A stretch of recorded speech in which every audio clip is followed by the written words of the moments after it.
માત્ર ભાઈઓ જ છે શિક્ષકોમાં કે ભાઈઓ જ છે? ઓકે, સ્વામિનારાયણનું હોય એટલે બહેનો આવે તો વાંધો નથી ને. મારી એક વિદ્યાર્થીની મારી સાથે છે એટલા માટે. કારણ કે સંતોએ તો પૂછવું પડે, વિચારવું પડે, સંતોએ તો ના પાડવી પડે. ફાઇન. સ્કૂલમાં માત્ર શિક્ષક મિત્રો ભાઈઓ જ છે એમ ને બધા? ગુડ. આજે અહીંયાથી જે વાત થઈ એ પ્રમાણે આપણે ઇન્ટરેક્શન કરીશું.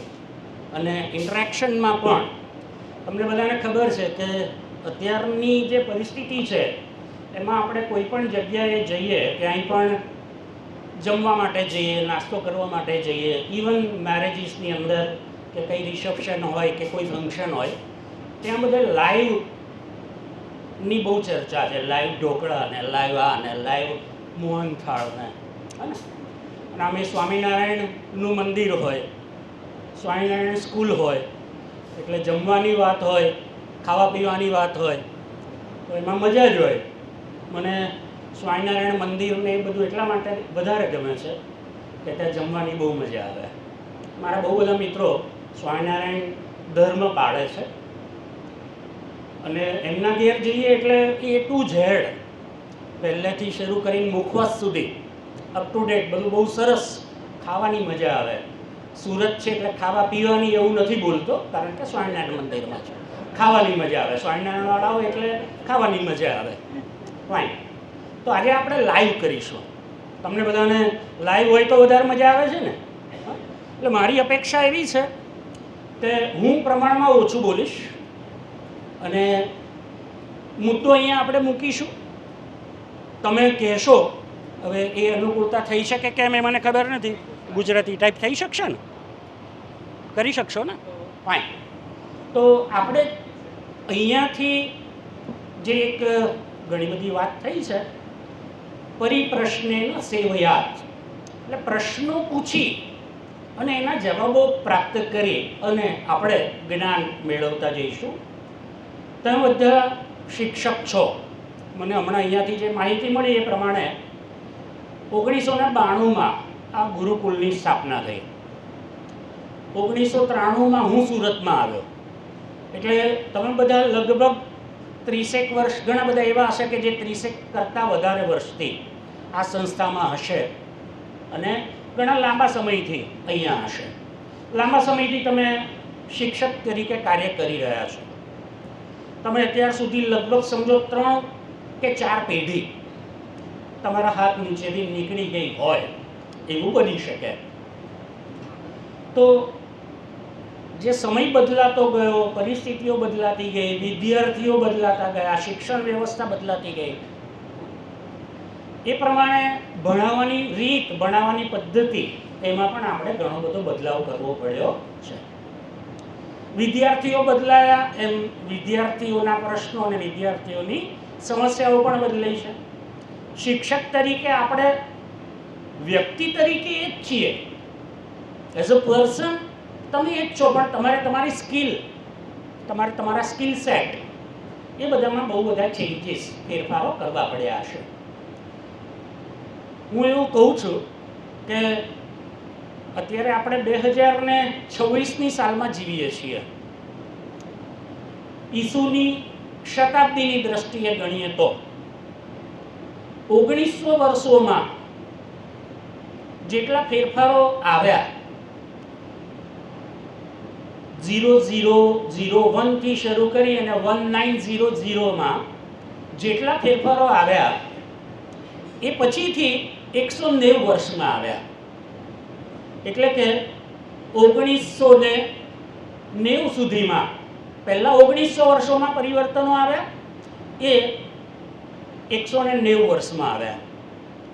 1990 પછી પરિસ્થિતિ એવી થઈ કે જે 1900 વર્ષોમાં, 190 વર્ષમાં ફેરફાર આવ્યા હતા એ પછીના 19 વર્ષમાં આવ્યા.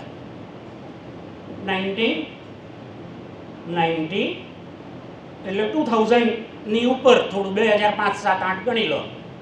અને એ પછી ફેર એવો થયો છે કે 1900, 190, 19 વર્ષ પછી 19 મહિના અને હવેની પરિસ્થિતિ એવી છે કે 19 દિવસમાં ફેરફાર આવે છે.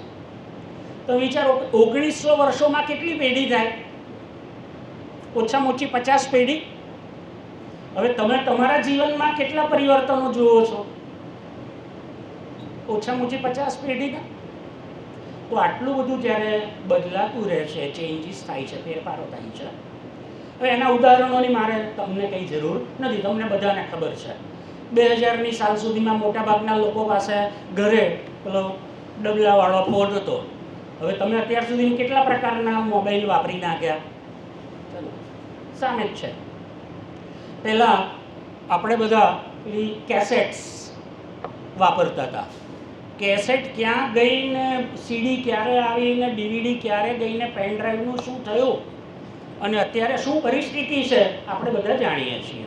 તો આટલી ઝડપથી બદલાતી પરિસ્થિતિની સાથે ગોઠવવા માટે આપણે પ્રયાસ કરવો પડે. તમે બધા શિક્ષકો છો. બીજી સ્લાઇડ છે ને? ફાઇન. શિક્ષક મિત્રો છો એટલે પ્રશ્ન મારો એ છે, મેં તમને કીધું એમ કે લાઈવ થશે. તમારો જે જવાબ આવશે એને અહીંયા આપણે ધીમે ધીમે ટાઈપ કરતા જઈશું. મેં મોટાભાગે પ્રશ્નો જ મૂકેલા છે.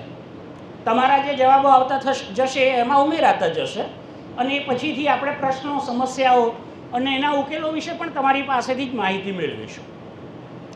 કારણ કે મેં જેમ અહીંયાથી સાહેબે વાત કરી, મોટાભાગના જે વક્તાઓ હોય છે, વક્તા એવું પસંદ કરતા હોય કે આવે, બોલે, ડિલિવર કરે અને તમે સાંભળો ને જતા રહે. હું વક્તા નથી, હું મોટિવેશનલ ટ્રેનર નથી, હું મોટિવેશનની ટ્રેનિંગ નથી આપતો. હું મનોવિજ્ઞાનનો અભ્યાસી છું અને સાયકોલોજીકલી જે કંઈ પણ બધી બાબતો આવતી હોય એના વિશેની ટ્રેનિંગ આપવાનું અને એના વિશે લોકોની સાથે વાતચીત કરવાનું વધારે પસંદ કરું છું. હું ચોક્કસપણે એ જાણું છું કે મારી પાસેનું જે જ્ઞાન છે એ એક વ્યક્તિનું જ્ઞાન છે. મારી પાસેનું જ્ઞાન મર્યાદિત હોય. અહીંયા મને સંખ્યા એવું કીધું હતું કે 150 જેટલા શિક્ષકો હશે, ઉપસ્થિત જેટલા હોય એટલા. તો એક વ્યક્તિનું મગજ ચાલે અને 100થી વધારે લોકોનું મગજ ચાલે તો એ 100 ગણું હોઈ શકે. તમારા બધાની પાસે પ્રશ્નો પણ એટલા બધા હશે અને હું જે પ્રશ્નનો જવાબ હું માત્ર એક મગજથી વિચારું છું એની જગ્યાએ 100 મગજ ચાલે તો એનો જવાબ વિશેષ રીતે આવી શકે. એટલે મને ચોક્કસપણે ખબર છે અને હું બહુ જાગૃત છું કે અહીંયાથી ભલે વાત થઈ એ માહિતી માટેની વાત છે કે મેં શું શું કર્યું છે, પણ મારામાં તમારામાં બહુ કાંઈ ફેર નથી. કારણ કે હું કોલેજમાં છું અને એ પરિસ્થિતિ જઈને મેં થોડું કામ કર્યું એટલે જુદી જુદી જગ્યાએ મેં મારું પ્રદાન કર્યું છે, કામ કર્યું છે. પણ તમે પણ એટલા જ બધા વિદ્યાર્થીઓ સાથે એટલી જ સરસ રીતે કામ કર્યું છે અને તમે બધા પણ શિક્ષક તરીકે એટલા જ બધા અસરકારક છો. ખૂબ સરસ રીતે તમે કામ કરી રહ્યા છો. વર્ગખંડની અંદર તમે જ્યારે કામ કરો છો ત્યારે તમારી સમક્ષ વિદ્યાર્થીઓની પેઢીઓ બદલાઈ, ઘણા બધા પ્રશ્નો, ઘણી બધી સમસ્યાઓ આવી હશે. હું વિચારીશ તો મને 5 પ્રશ્નો મળશે. આપણે બધા સાથે વિચારીને, સાથે મળીને વિચારશું તો 500 પ્રશ્નો મળશે. એક પ્રશ્નનો જવાબ, ઉકેલ મારી પાસે એક હશે, બધા સાથે મળીને વિચારીશું તો 100 ઉકેલ આવી શકે. અને મને ખબર છે કે કોઈ પણ જગ્યાએ આપણે જવું હોય તો એનો એક રસ્તો ના હોય, એક જ રીતે જવાય એવું થાય નહીં. ગણિતના કેટલા શિક્ષકો છે આમાં? ગણિતનો દાખલો એક જ રીતે ગણાય એવું થાય નહીં. જવાબ ભલે છેલ્લે એક આવે પણ એની રીતો, મેથડ્સ તો બધી જુદી જુદી હોઈ શકે. તો આપણે એક પ્રકારનો પ્રયાસ કરીશું, બરાબર છે? તો મારો પહેલો પ્રશ્ન છે, તમે બધા શિક્ષકો છો, આટલો સહેલો પ્રશ્ન તો કદાચ કોઈએ નહીં પૂછેલો હોય. ચાલુ છે આ? ઓકે, આ રેકોર્ડિંગ. તો મને તમારા બધા પાસેથી જવાબની અપેક્ષા છે, બરાબર છે ને? બધા પાસે આનો જવાબ છે હું જાણું છું, પણ આપણે 5 લોકો પાસેથી જવાબ લઈશું. તમને બધાને ખબર છે કે વિદ્યાર્થી એટલે કોણ? તમે શું માનો છો? કોણ કહેશે? વિદ્યાર્થી એટલે કોણ? યસ, જે વિદ્યા મેળવવાની ઈચ્છા સાથે આવે છે એ વિદ્યાર્થી. Yes sir. તમે બધા જાણો છો, આ જે મિત્રો જવાબ આપે છે એમને, પણ એક થોડું નામ તમારું તમે દેજો, બરાબર છે ને? અને પછી જવાબ આપજો, એટલે ખબર પડે કે આ જવાબ કોણે આપ્યો છે. યસ, શક્ય બને તો આ ટાઈપ જવાબ જે આવે છે કરતા રહેજો. યસ.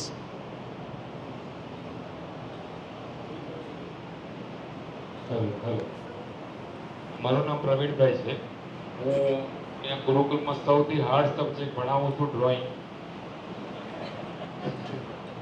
અને બાળક હોય ને હંમેશા જિજ્ઞાસુ હોય, નવું નવું જાણવા વાળો એ વિદ્યાર્થી.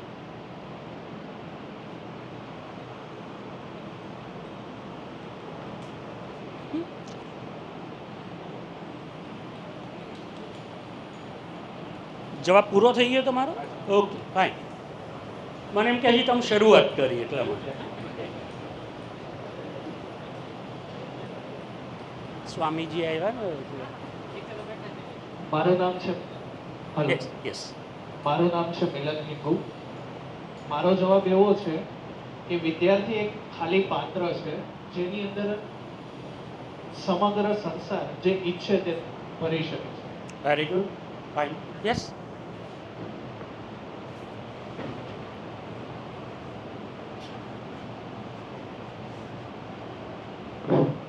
Jai Swaminarayan sir, to conversation with you, interact with you. Sir, as per my opinion, who is student? The question is that, right?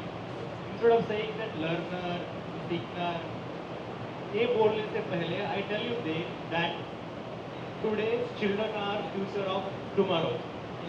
आज के बच्चे कल के अपने देश के भारत के भविष्य हैं. मतलब जो भी अभी सीखेंगे आगे वो लोग बनेंगे. Tomorrow they are going to become IAS officer and IPS officer, doctor, engineer, okay at all.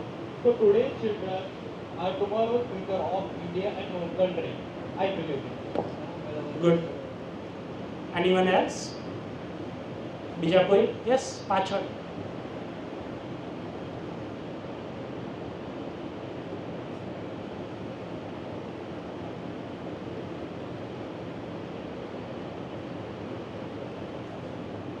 જય સ્વામિનારાયણ. મારું નામ શિવમભાઈ છે. મારા મતે વિદ્યાર્થી માત્ર શાળા કે કોલેજમાં જઈને માત્ર પુસ્તક જ ન વાંચે, પરંતુ જીવનની અંદર સતત શીખવાની જિજ્ઞાસા રાખતો હોય તે એટલે વિદ્યાર્થી. બીજા કોઈ? ફાઇન. તો મને લાગે છે તમે જે સંસ્થામાં અને જે સ્થાન પર કામ કરી રહ્યા છો એની તમારા બધા ઉપર ખૂબ જ પોઝિટિવ વિધાયક અસર છે. મને લાગે છે આ પ્રશ્ન મેં જો બીજી કોઈ સ્કૂલની અંદર પૂછ્યો હોત તો શું જવાબ મળ્યા હોત? શિક્ષકોએ શું કીધું હોત? મને લાગે છે પહેલાં જ એની સંધિ છૂટી પાડત અને કે જે વિદ્યાની અર્થી કાઢે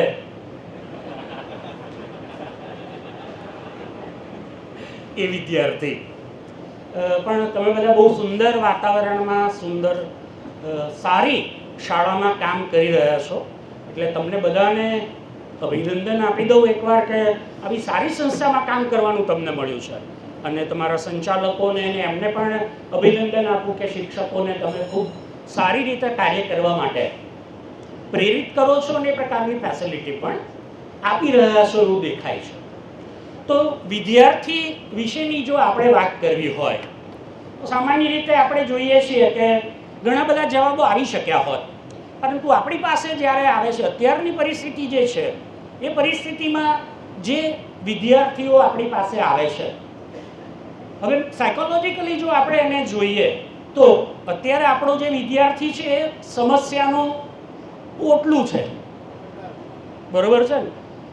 હું મારા ક્લાસમાં મારા એક સ્ટુડન્ટ અત્યારે મારી સાથે છે, એમને ખબર છે કે FYથી લઈને MA સુધીમાં મેં વારંવાર કીધું છે મારી સામે 100 વિદ્યાર્થી હોય, 150 વિદ્યાર્થી હોય TYમાં અને MAમાં. TYમાં આવે તો 80-90 વિદ્યાર્થીઓ, MAમાં 40થી 50ની વચ્ચે વિદ્યાર્થીઓ હોય. તો હું એમને કહું છું, હું પૂછું એમને કે કારણ કે હું કાઉન્સેલિંગ સાયકોલોજી ભણાવું, હું પૂછું કે કંઈ પ્રોબ્લેમ્સ છે તમારી સામે? કે ના ના સાહેબ અમારી સામે કંઈ પ્રોબ્લેમ નથી. ત્યારે હું એમને કહું તમારી સામે એક પ્રોબ્લેમ તો છે, હું ઊભો છું એ તો તમારી માટે સમસ્યા છું જ, કારણ કે હું એમની માટે પ્રોબ્લેમ છું. હવે બ્રિજેશ બોગાવાલા અમારા વિદ્યાર્થી છે, એવી જ રીતે બીજા પણ કોઈ વિદ્યાર્થી હશે એમટીબીમાં બીજા વિષય સાથે ભણ્યા હોય, કદાચ ચહેરાથી મને ધ્યાનમાં ના હોય અત્યારે, એ બધાને ખબર છે કે એમટીબીનો આ માણસ એટલે પ્રોબ્લેમ. એટલે હું વિદ્યાર્થી માટે પ્રોબ્લેમ છું, પણ પછી હું એમને કહું છું કે તમારી સામે તો આ એક સમસ્યા છે, મારી સામે તમે જેટલા છો એના ગુણ્યા ઓછામાં ઓછા 10 એટલી સમસ્યા છે. એક એક વિદ્યાર્થીની 10 સમસ્યા ઓછામાં ઓછી હશે. બરોબર છે ને? એટલે બહુ સરસ તમે જવાબો આપ્યા. વિદ્યાર્થી એટલે તમે જે પર્સપેક્ટિવથી જુઓ છો વિદ્યાર્થીઓને, એટલે તમારા પ્રયાસો એવા હશે.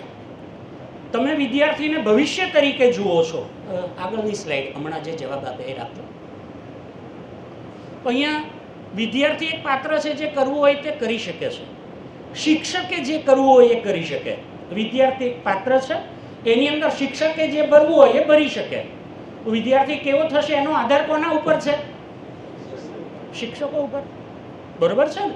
એટલે બહુ સરસ જવાબ છે. એ જ રીતે કંઈક શીખવા આવે છે તે વિદ્યાર્થી શીખવા આવે છે, કંઈક શીખવા આવે છે. આપણે જોઈએ છે કે પેરેન્ટ્સ એવું સમજે છે કે અમારું બાળક છે એને સ્કૂલમાં એડમિશન લેવડાવી દીધું, એની ફી ભરી દીધી, સ્કૂલે કીધું એ પ્રકારનો ડ્રેસ લાવી આપ્યો, એ પ્રકારના પુસ્તકો લાવી આપ્યા, એટલે પછી બધી જ જવાબદારી કોની છે? શિક્ષકોની. બધી જ જવાબદારી કોની છે? સ્કૂલની. સ્કૂલમાં બાળક કેટલા કલાક રહે છે? 5 થી 6 કલાક મેક્સિમમ. 24 કલાકમાંથી 6 કલાક સ્કૂલમાં, 18 કલાક મા બાપ પાસે. પણ માતા પિતા શું માને છે? બધી જવાબદારી સ્કૂલની છે. એટલે માતા પિતા એવું માને છે કે બાળક જે છે એ જે કંઈ શીખે બધું સ્કૂલમાંથી જ શીખે છે. તમારો જવાબ બરોબર છે. એટલે આપણી રિસ્પોન્સિબિલિટી વધે છે. ખરેખર તો પેરેન્ટની જવાબદારી છે. બરોબર છે ને? સ્કૂલ પાસે તો એ 1/4 ટાઈમ જ રહે છે સ્કૂલમાં, અને એમાં પણ શિક્ષકો બદલાતા રહે છે. હે ને? એક શિક્ષક પાસે કંઈ વિદ્યાર્થી 6 કલાક રહેતો નથી. મા બાપ પાસે તો 18 કલાક રહે છે. એ જ મા બાપ પાસે રહે છે કે મા બાપ બદલાતા નથી, પીરિયડ બદલાય એમ. હે ને? ત્યાં કપવાદ હોઈ શકે, દિવસો વર્ષો દરમિયાન મા બાપ બદલાતા હોય, તેની વાત આપણે જુદી છે. તો પેરેન્ટ્સની રિસ્પોન્સિબિલિટી છે, પણ માતા પિતા બધી જવાબદારી નાખે છે કોના માથે? સ્કૂલ પાસે. કશું પણ થયું તો આવીને શિક્ષકને કહેશે કે શું ભણાવો છો તમે. એટલે આપણી રિસ્પોન્સિબિલિટી વધારે છે, ને એટલા માટે આપણે બાળક જે છે એને વિષયનું જ્ઞાન તો આપીએ જ છીએ, એ તો આપણું કામ છે. વિષયનું જ્ઞાન તો આપવાનું જ છે, પણ વિષય ઉપરાંત જીવન વિશેનું જ્ઞાન આપવાનું કામ પણ આપણું છે. હમણાં જ મને અહીંયાથી એક પુસ્તક આપવામાં આવ્યું અને સાહેબે કીધું કે આ પુસ્તકના લેખક એ અમારા ગુરુકુળના વિદ્યાર્થી છે. તો આ લેવલ સુધી વિદ્યાર્થીઓ પહોંચી શકે છે. ચોક્કસપણે જો સારું કરે છે તો માતા પિતા, જો ખરાબ કરે છે તો માતા પિતા જવાબદાર. જેમ સારું કરે છે એમાં માતા પિતા પણ જવાબદાર છે. સાથે સાથે સ્કૂલ પણ એની અંદર, સ્કૂલે પણ ઘણું બધું કર્યું હોય ને, સ્કૂલે પણ એમાં ઘણું બધું કાર્ય કર્યું હોઈ શકે. એ જ રીતે જેને નવું મેળવવાની ઈચ્છા હોય તે વિદ્યાર્થી. આજે મારી સામે બધા વિદ્યાર્થીઓ બેઠા છે. બરોબર છે? હું પણ વિદ્યાર્થી છું અને હું આજીવન વિદ્યાર્થી રહેવાનો છું. હું હંમેશા કહું છું તો મનોવિજ્ઞાનનો વિદ્યાર્થી છું. જે દિવસે હું વિદ્યાર્થી મટી ગયો એ દિવસે મારો વિકાસ અટકી જશે. જીવનમાં શીખવાની જિજ્ઞાસા કરજો, શા નહીં, જિજ્ઞાસા રાખતો હોય તે વિદ્યાર્થી, જેને કંઈક શીખવું છે. અને મેં કીધું એમ આપણે આજીવન બધા વિદ્યાર્થી રહેવાના છીએ. અને છેલ્લી બહુ સરસ વાત આવી, દેશનું ભવિષ્ય એ વિદ્યાર્થી છે. ચોથી જે લાઈન છે ને એમાં જિજ્ઞાસા એવું છે, એની જગ્યાએ જિજ્ઞાસા એટલું કરો. સગડીનો સ. ગુજરાતી વાળા સુધારજો. આ તો મને ધ્યાનમાં આવ્યું એટલે મેં કીધું જિજ્ઞાસા ના આવે ને, સા જ આવે ને. કારણ કે શિક્ષક તરીકે આપણે કાર્ય કરીએ છીએ તો મને ધ્યાનમાં આવશે તો હું કહીશ, નહીં તો ગુજરાતી વાળાની જવાબદારી. અચ્છા, છેલ્લો મુદ્દો મને બહુ ગમ્યો. વિદ્યાર્થી એ દેશનું ભવિષ્ય છે. શા માટે? કેમ એવું કહેવાય? કોણ કહેશે? યસ, માઇક આપજો.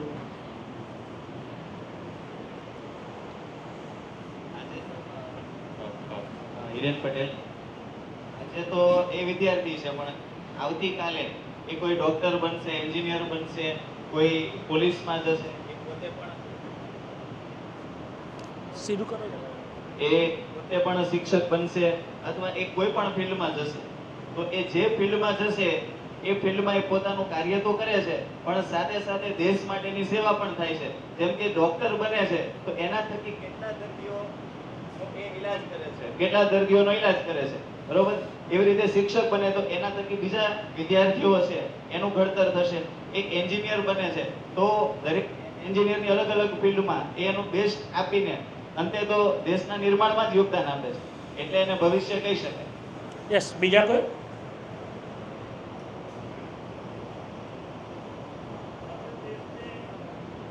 આમ જ રાખો, સીધું કરશો એટલે.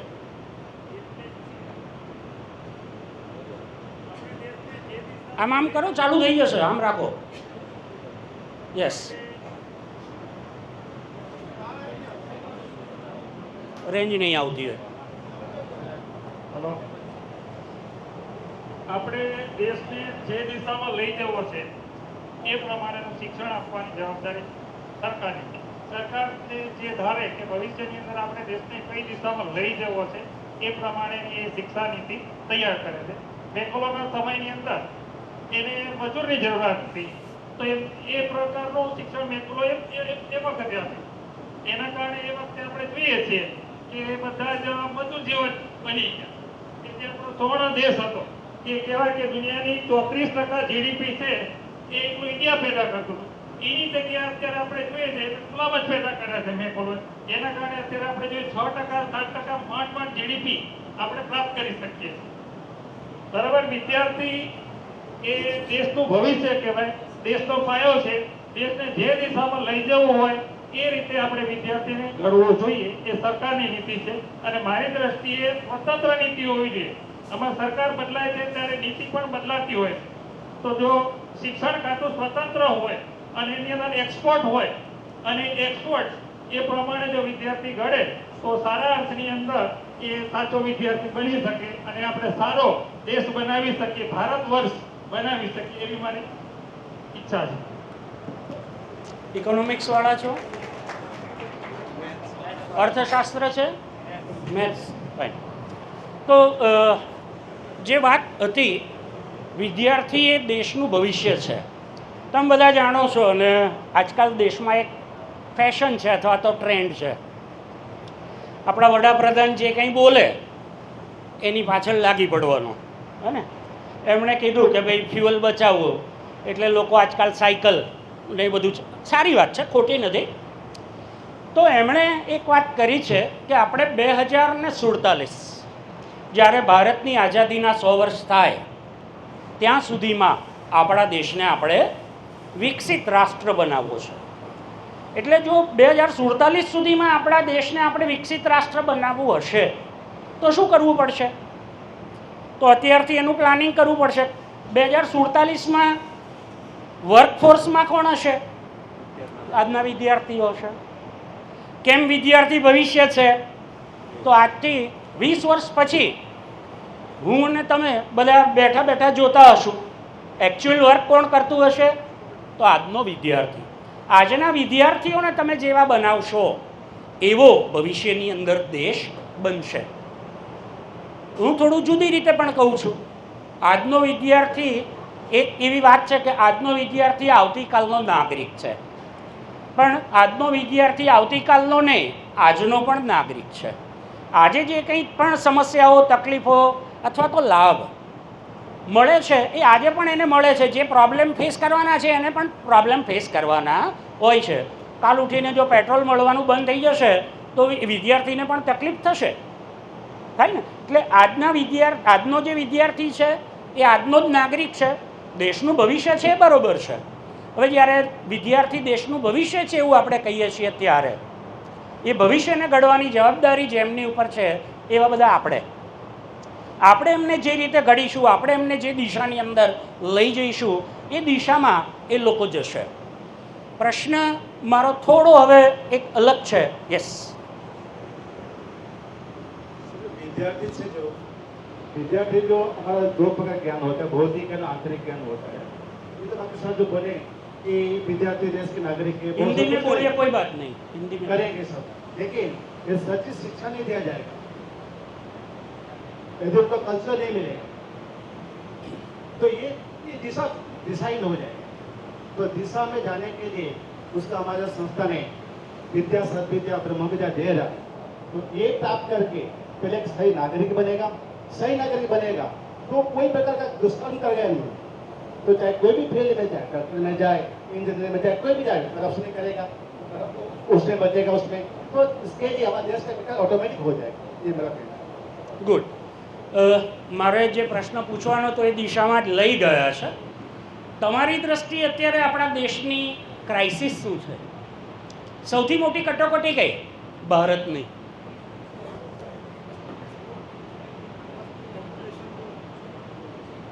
અર્થશાસ્ત્રની રીતે મને જવાબ નથી જોઈતા, પ્રેક્ટિકલી જવાબ જોઈએ છીએ.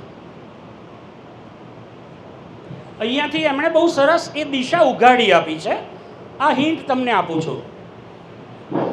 Sir, sorry to answer this question. Actually, present situation is that if the government let fill my stomach, then આપણે think about others. પહેલા મારું પેટ ભરવા દો, પછી બીજાની બીજા. તો આ બધા જે જવાબો છે એનો એક વાક્યમાં હું જવાબ આપું. Yes yes.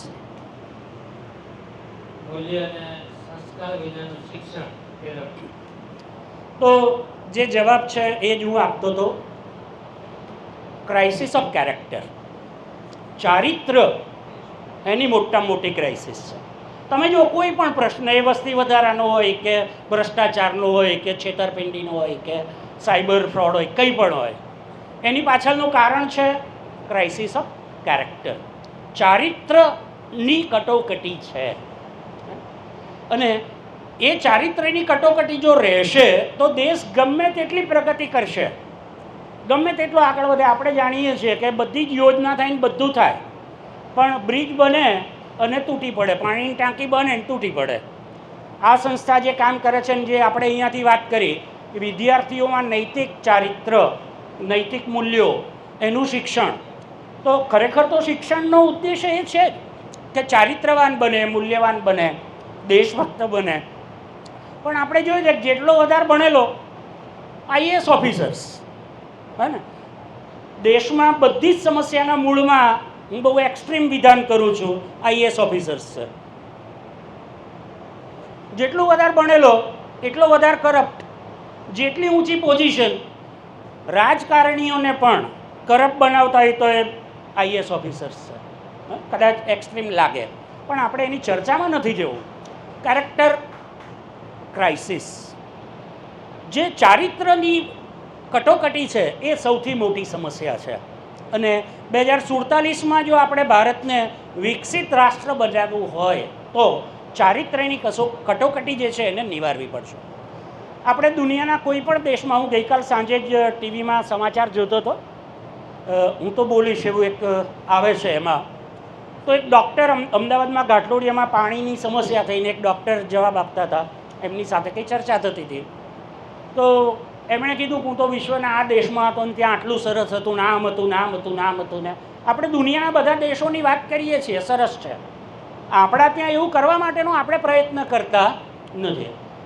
દુનિયાના દેશોમાં ને આપણામાં તફાવત શું છે?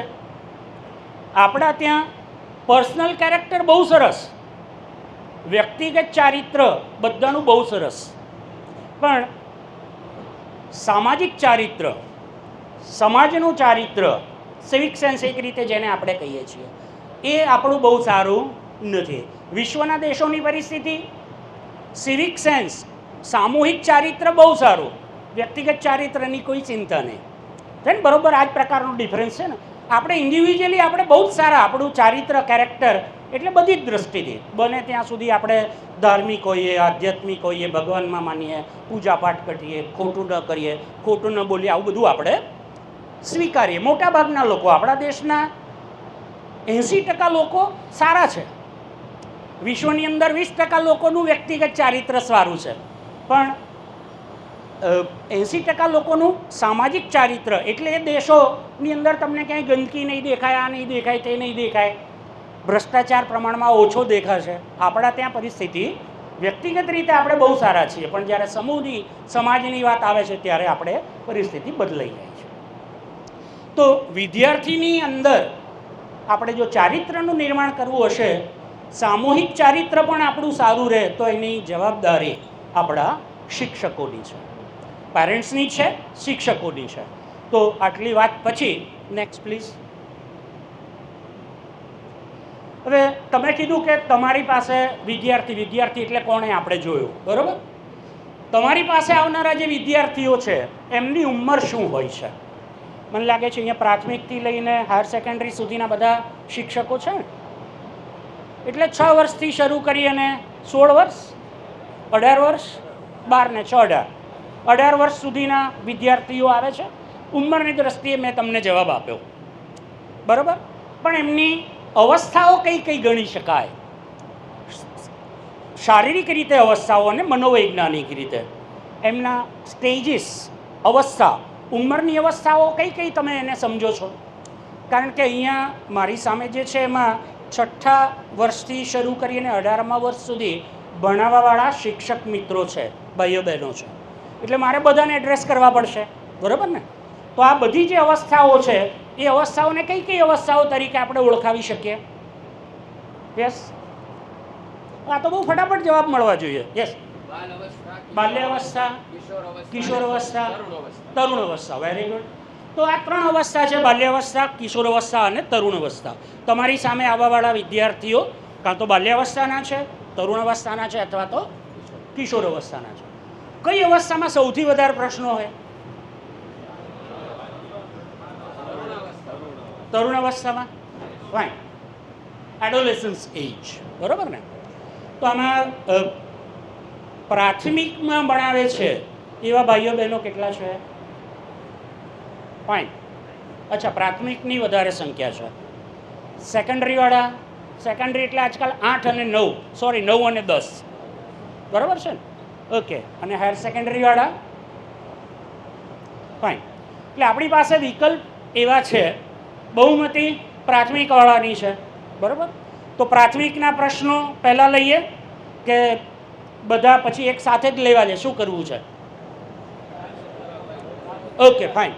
તો વિદ્યાર્થીઓ જે તમારી પાસે આવે છે, 3 અવસ્થાવાળા આવે છે, શિશુ અવસ્થા, બાલ્યાવસ્થા, તરુણ અવસ્થા, અને કેટલાક યુવાન થઈને પણ, હે ને, 18થી ઉપરના પણ ક્યારેક તમારી પાસે આવતા હોય. તો આમાંથી તમારી પાસેના જે વિદ્યાર્થીઓ છે એમના કેરેક્ટરિસ્ટિક્સ શું? જે પ્રાથમિકમાં ભણાવે છે એમના જે વિદ્યાર્થીઓ છે એમની લાક્ષણિકતાઓ તમારી દ્રષ્ટિએ શું છે? કેમ તમે એને બાળક કહો છો? યસ, કોણ કહેશે? યસ,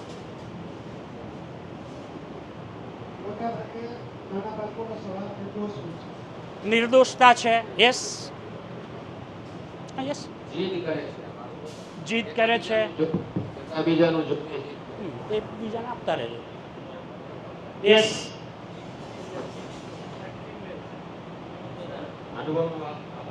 અનુભવનો અભાવ છે. ફાઇન. માઇક ફેરવતા રહો તો. એકબીજાને અનુકરણ કરે છે. અનુકરણ કરે છે. યસ,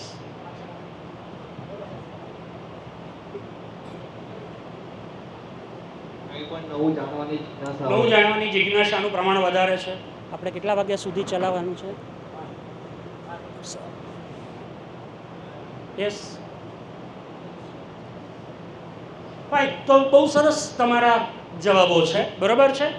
તો આ બાલ્યાવસ્થા વાળા વિદ્યાર્થીઓ એમના લક્ષણો છે. તરુણ અવસ્થાવાળાના શું લક્ષણો છે? બાળક અભાનપણે ક્રિયા કરે છે, તરુણ છે એ સભાનપણે ક્રિયા કરે છે, જાણે છે છતાં પણ એ એવી હરકતો કરવા માટે પ્રેરાય છે. ફાઇન. સૌથી વધારે સમસ્યા તમે કીધું એમ તરુણ અવસ્થામાં છે, ટીન એજ, બરાબર ને? અંગ્રેજીમાં 12 પછી 13, 14, 19 પાછળ TEEN આવે છે એટલે આપણે એને ટીનેજ કહીએ છીએ. પહેલાં પરિસ્થિતિ એવી હતી કે તરુણ અવસ્થા શરૂ થતી હતી એ 13થી શરૂ થતી હતી એવું આપણે માનતા હતા અને 19 અટકે, કારણ કે ત્યારે પુખ્તાવસ્થાની ઉંમર હતી 21 વર્ષ. પણ વડાપ્રધાન રાજીવ ગાંધીએ મને લાગે છે 1986 કે 87માં યુવાન પરિપક્વતાની ઉંમર વોટિંગ રાઇટ્સ 18 વર્ષે આપ્યો, બરાબર ને? એડવાન્સ માણસ હતા, એમણે જોયું કે પરિપક્વતાની ઉંમર ઘટતી જાય છે. આજે તમને શું લાગે છે પરિપક્વતાની ઉંમર શું છે? 15? તમારી પાસે આવતા વિદ્યાર્થીઓની હરકતો જુઓ છો તમે? કઈ ઉંમરે 18 વર્ષવાળી હરકત કરે છે? હું ખાલી તમારું ધ્યાન દોરું છું, બરાબર? મારી એટલે હવે હું જે કહું છું ને બહુ ખરેખર છાપામાં આવેલા સમાચાર છે, એટલે સાબિત થયેલી વાત છે. આપણી નજીક જ ધરમપુર કે એની આજુબાજુમાં અને દેશમાં તો બહુ બધી જગ્યાએ બનેલું છે. 11 વર્ષની બાળકી માતા બની. સાંભળ્યા છે ને આવા સમાચાર? આનો મતલબ શું થયો? 11 વર્ષની બાળકી માતા બની એનો અર્થ શું થયો? પરિપક્વતાની ઉંમર ક્યાં પહોંચી ગઈ? ફિઝિયોલોજિકલ ચેન્જીસ જે પહેલાં 18 વર્ષે થતા હતા, 17 વર્ષે થતા હતા, એ આજકાલ 9 વર્ષે થઈ જાય છે. મેં જે તમને કીધું ને કે 1900 વર્ષોમાં ફેરાવ્યા, એ આ બધું એની સાથે રિલેટેડ છે. ફિઝિયોલોજિકલી મેચ્યોર થઈ ગયા, પરિપક્વતા આવી ગઈ. સાયકોલોજીકલી પરિપક્વતા નથી, મનોવૈજ્ઞાનિક રીતે પરિપક્વ નથી. એટલે હું હંમેશા મારા વિદ્યાર્થીઓને પૂછું અને એમને એસાઇનમેન્ટ આપું કે તમે પ્રાથમિક શાળામાં જે સ્કૂલમાં ભણેલા ત્યાં જાઓ અને ખાલી ઓબ્ઝર્વેશન કરીને આવો, પછી આપણે ડિસ્કસ કરશું. કોલેજમાં TYમાં કે MAમાં આવેલા વિદ્યાર્થીઓ હોય કે સાહેબ કેટલું બધું બદલાઈ ગયું છે, અમે તો આ ધોરણમાં ભણતા ત્યારે અમને કાંઈ ખબર નહોતી, અમને તો બધી ખબર છે. તો આટલું એડવાન્સમેન્ટ છે. હવે જ્યારે તમારી પાસેના વિદ્યાર્થીઓ જે 18 વર્ષે પરિપક્વ થવા જોઈએ, 18 વર્ષ પછી જે પ્રવૃત્તિ કે એમાં ઇન્વોલ્વ થવા જોઈએ, એ બધામાં 9 વર્ષે 10 વર્ષે જ્યારે ઇન્વોલ્વ થાય છે, ત્યારે મેં તમને કીધું કે તમે આજથી 30 વર્ષ પહેલાંની માનસિકતા સાથે હશો તો તમે એમની સાથે ડીલ કરી શકશો નહીં. જેને આપણે જેન ઝી આજકાલ કહીએ છીએ ને, તો એમની સાથે કામ પાર પાડવું હશે તો આપણે એમની જેમ એ પ્રકારે આપણામાં ફેરફાર કરવા પડશે. હું જ્યારે કોલેજમાં જોડાયો ત્યારે બ્લેકબોર્ડ ને એની ઉપર જ લખતો હતો. હવે હું PPTથી ભણાવું છું. અહીંયા આપણે જોઈએ છીએ કે હું બોલતો જાઉં ને અહીંયા મિત્ર બધું કરી રહ્યા છે. તો આ ટેકનોલોજી સાથે જો હું એડિક્યુએટ ના થઉં, તો જો આ ટેકનોલોજી સાથે હું ગોઠવાઈ ના શકું, તો હું ત્યાં ને ત્યાં જ રહ્યો હોત.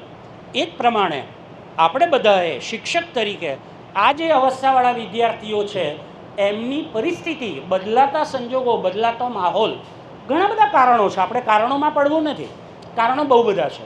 તો એની સાથે આપણે સમજી અને એમની સાથે કામ લેવાનું એ જો શિક્ષક તરીકે આપણે કરી શકીએ તો વધારે સારી રીતે આપણે કરી શકીશું, બરાબર? તરુણ બાળકોની સૌથી વધારે સમસ્યા છે.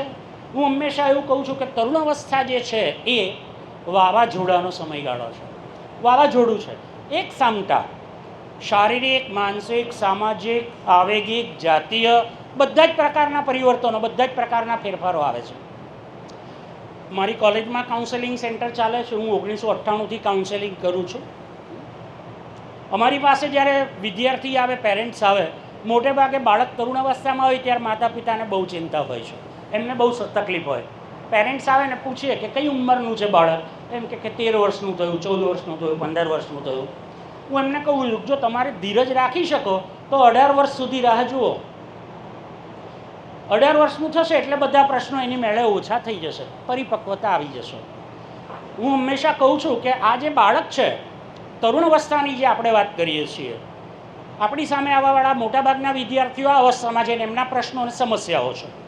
એની પાછળનું કારણ છે કે પહેલાંની જે ફિલ્મો હતી, અમિતાભ બચ્ચનની આ બધી જે ફિલ્મો હતી 80-90ના દશકની, એમાં આપણે જોઈએ કે શું થાય કે હીરો હોય, છેલ્લા સીનો આવે એને જ્યારે છેલ્લો ભાગ હોય, ગાડીઓ દોડે ને પછી કોઈ ગુંડો કે એના જેવો હોય એના ત્યાં જઈને હીરો એકલો ભરાઈ જાય ને પેલા ગુંડાઓ બહુ બધા હોય હે ને, એક સામટા પેલાની ઉપર તૂટી પડે અને અધમુઓ થઈ જાય, પછી ફરી પાછું એના હાથમાં કંઈ માદળિયું કે કંઈક યાદ આવી જાય કે આવું તેવું થાય, પછી ઊભો થાય, પછી એની સામે એક પછી એક જ ગુંડા આવે, સામેના વિલનો એવે એક પછી એક આવે. પહેલાં બધા એક સાથે આવતા હતા, પછી એક આવે ને પછી બધાને મારે.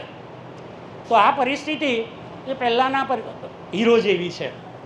તરુણ અવસ્થામાં બાળકની પરિસ્થિતિ કેવી છે, એની સામે એક જ સામટા એટલા બધા વિલન આવી ગયા, એણે શું કરવું? અને એની પાસે મેચ્યોરિટી પરિપક્વતા નથી. અને બીજી તકલીફ એ છે કે મોટાભાગના મા બાપને પણ આ ઉંમરે બાળક સાથે કેવી રીતે કામ લેવું એ ખબર નથી. એટલે હમણાં જ બેઠા બેઠા વાત થતી હતી કે આજકાલ વિદ્યાર્થી જે સમસ્યા આવે છે એમાં માર્ગદર્શન કોની પાસેથી મેળવે છે?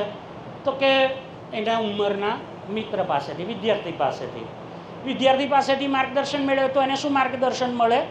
એના જેવું જ. એટલે જ અહીંયાથી જે વાત થઈ, સાહેબે વાત કરી કે જે રાષ્ટ્રીય શિક્ષા નીતિ આવી, અહીંયાથી સાહેબે કીધું ને રાષ્ટ્રીય શિક્ષા નીતિ ઉદ્દેશ્ય બહુ જ સરસ છે. એની નેશનલ 25 જેટલી કમિટી હતી, એક એક કમિટીમાં 7-8 સભ્યો હતા. કુલ મળીને 135થી 40 સભ્યો અમે હતા. કસ્તુરીરંગનજી એના હેડ હતા. એમાંની ગાઈડન્સ એન્ડ કાઉન્સેલિંગ એની માટેની જે નેશનલ લેવલની સાથે સાથે પ્રદેશ લેવલની કમિટી હતી, એના એક સભ્ય તરીકે મેં કામ કર્યું છે. એટલે મને ખબર છે કે એનઈપીનો ઉદ્દેશ્ય શું હતો, અને અમે સજેસ્ટ કર્યું છે કે આવનારા વર્ષોની અંદર દરેક શાળામાં એક કાઉન્સેલિંગ સેન્ટર, જેને નામ આપ્યું છે સ્ટુડન્ટ્સ વેલનેસ સેન્ટર. હવે કાઉન્સેલિંગથી ચાલવાનું નથી. સમગ્ર રીતે શારીરિક, માનસિક, સામાજિક, આધ્યાત્મિક, બૌદ્ધિક બધી રીતે બાળકને તમારે સ્વસ્થ બનાવવો પડશે. તો એની માટે SWC અને આવનારા 20-25 વર્ષનો અમે ત્યાં એક માર્ગદર્શન આપી અને રોડમેપ તૈયાર કર્યો છે. આવનારા 20-25 વર્ષની અંદર દરેક શાળામાં આ પ્રકારનું એક સ્ટુડન્ટ્સ વેલનેસ સેન્ટર હશે. એનો હેતુ એ છે કે ભણાવનારા શિક્ષકો એ મનોવિજ્ઞાનને જાણતા હોય, ભણાવનારા વિદ્યાર્થીઓને જાણતા હોય, એમની સમસ્યાઓને જાણતા હોય. આજથી 10 વર્ષ પહેલાંના વિદ્યાર્થીની સમસ્યા જુદી હતી, અત્યારના વિદ્યાર્થીની સમસ્યાઓ જુદી હશે. 10 વર્ષ પહેલાં એક સમસ્યાનો ઉકેલ જુદો હતો, આજે એ જ સમસ્યાનો ઉકેલ તમારે જુદી રીતે આપવો પડશે. તો આની માટે આ પ્રકારની એક વ્યવસ્થા આપણે કરી છે. વિદ્યાર્થીઓની સમસ્યાઓ પર હવે આપણે જઈએ, કારણ કે 12-12:15 સુધીનો આપણી પાસે સમય છે. હવે તમે કહેતા જાઓ કે શું પ્રોબ્લેમ્સ.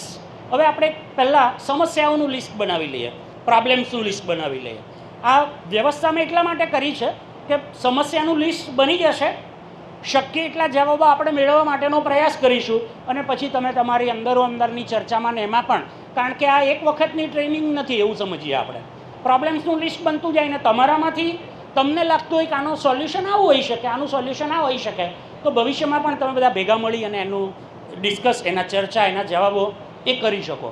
આપણે અભ્યાસ પણ કરી શકીએ કે આજે મળ્યા છીએ અને આજે સમસ્યાઓનું લિસ્ટ બનાવ્યું, આજે એના સંભવિત ઉકેલોની વાત કરીએ. શક્ય છે કે 10 વર્ષ પછી મારે અહીં આવવાનું થાય, તો હું પાછી આ સ્લાઇડ લઈને આવું ને જોઈએ કે 10 વર્ષ પહેલાંના પ્રશ્નો કયા હતા અને 10 વર્ષ પછીના પ્રશ્નો કયા છે, ને ત્યારે આપણે શું સોલ્યુશન વિચાર્યું હતું, 10 વર્ષ પછી આપણે શું સોલ્યુશન વિચારીએ છીએ. તો કહેતા જાઓ ફટાફટ સમસ્યાઓ ઝડપથી. 5-7 મિનિટ આપણી પાસે સમસ્યાઓ માટે છે. તમારી પાસે આવતા બધા જ વિદ્યાર્થીઓ, એમના પ્રશ્નો અને સમસ્યાઓ. Yes sir. હાલો. વિદ્યાર્થી ચંચળ છે, શાંતિથી બેસતા નથી. યસ. અમુક બાળકો પ્રાઇમરીમાં હોય છે ત્યારે ડિસિપ્લિનમાં હોય અને એકદમ બેસ્ટ હોય, એ પાછું બાળક જ્યારે માધ્યમિક હોય એને ડિસિપ્લિન બધું જતું રહે ને એટલો મસ્તીખોર બની જતો હોય. શિસ્તમાં રહેતો નથી, નાનો શિસ્તમાં હોય, મોટો થાય ત્યારે નથી રહેતો. યસ. એની ઝડપથી. સર એમાં જે સ્નાવડા છે એ જાતે એક એટલે કે એટલો હર્ટ થાય એક ક્લાસમાં હોય કે પછી ઘરે હોય, મમ્મી પપ્પાના સંસ્કારોથી એક સ્કૂલના સંસ્કારોથી એ અલગ પડી જાય, પછી એના મનમાં જે આવે. હવે એને હું સેજ જુદી રીતે કહું કે એનો સ્વખ્યાલ વિકસે છે, સેલ્ફ કન્સેપ્ટ. બરોબર છે ને? સ્વખ્યાલ એટલે હું, એટલે આ હું પણ એનું વિકસે છે. જો એનાથી વિરુદ્ધનું તમે કંઈ કરો તો એનો અહમ ગવાય છે. ગુડ. યસ. બધાનો જવાબ આવવો જોઈએ એવું માનું છું. હા, ફટાફટ બોલતા જાઓ. સાહેબ આ વિદ્યાર્થીઓ જેમ સમજદાર થતા જાય ને એમ થોડું એગ્રેશન, મારામારી, આક્રમકતા, બેડ વર્ડ અને ખોટું બોલવું એટલે સાચું છુપાવવું, ખોટું બોલવું, ગુડ. સહનશક્તિ ઓછી થાય. યસ, બોલતા જાઓ ફટાફટ, ઊભા થઈને હું અહીંથી બોલી દઈશ. ભાષાની સમસ્યા, ભાષાની સમસ્યા, લેંગ્વેજ પ્રોબ્લેમ. યસ, શરમ સંકોચ આવે. યસ, બહુ કરે છે, ગુસ્સો, એગ્રેશન, ગુસ્સો. યસ, આક્રમકતા. તો બધા શિક્ષકો છો એટલે માઇક વગેરે મોટેથી બોલી શકશો, વાંધો નહીં. મેનર અને સેન્સનો અભાવ, common manners, simple manners and common sense. Common sense નથી, સાચી વાત છે. અને મેનર એટલે જે પ્રકારે લોકોની સાથે વ્યવહાર વર્તન કરવું જોઈએ એનો અભાવ. એકાગ્રતા, બહુ જ સરસ વાત છે. Span of attention and span of sitting.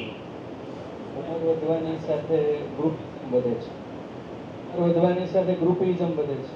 Groupism, ટોળાશાહી. Yes, દ્વિમુખી વ્યક્તિત્વ ધરાવતો દ્વિમુખી વ્યક્તિત્વ ધરાવતો ડ્યુઅલ પર્સનાલિટી. ઘરમાં જુદું વર્તન હોય, સ્કૂલમાં જુદું વર્તન હોય, એવું પણ બની શકે. યસ, ખોટા બહાના રજૂ કરતા, ખોટું બોલવું, ખોટા બહાના રજૂ કરવા. બહેનોને કોઈ વિદ્યાર્થીઓની સમસ્યાઓ નથી નડતી.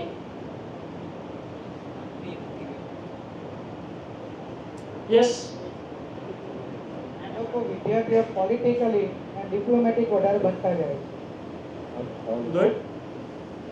રાજકારણી બને છે. વિદ્યાર્થીઓ વાલીઓનું ઘરે કંઈ માનતા નથી. વાલીઓનું નથી માનતા. ફાઇન. પછી યસ, મોબાઈલ,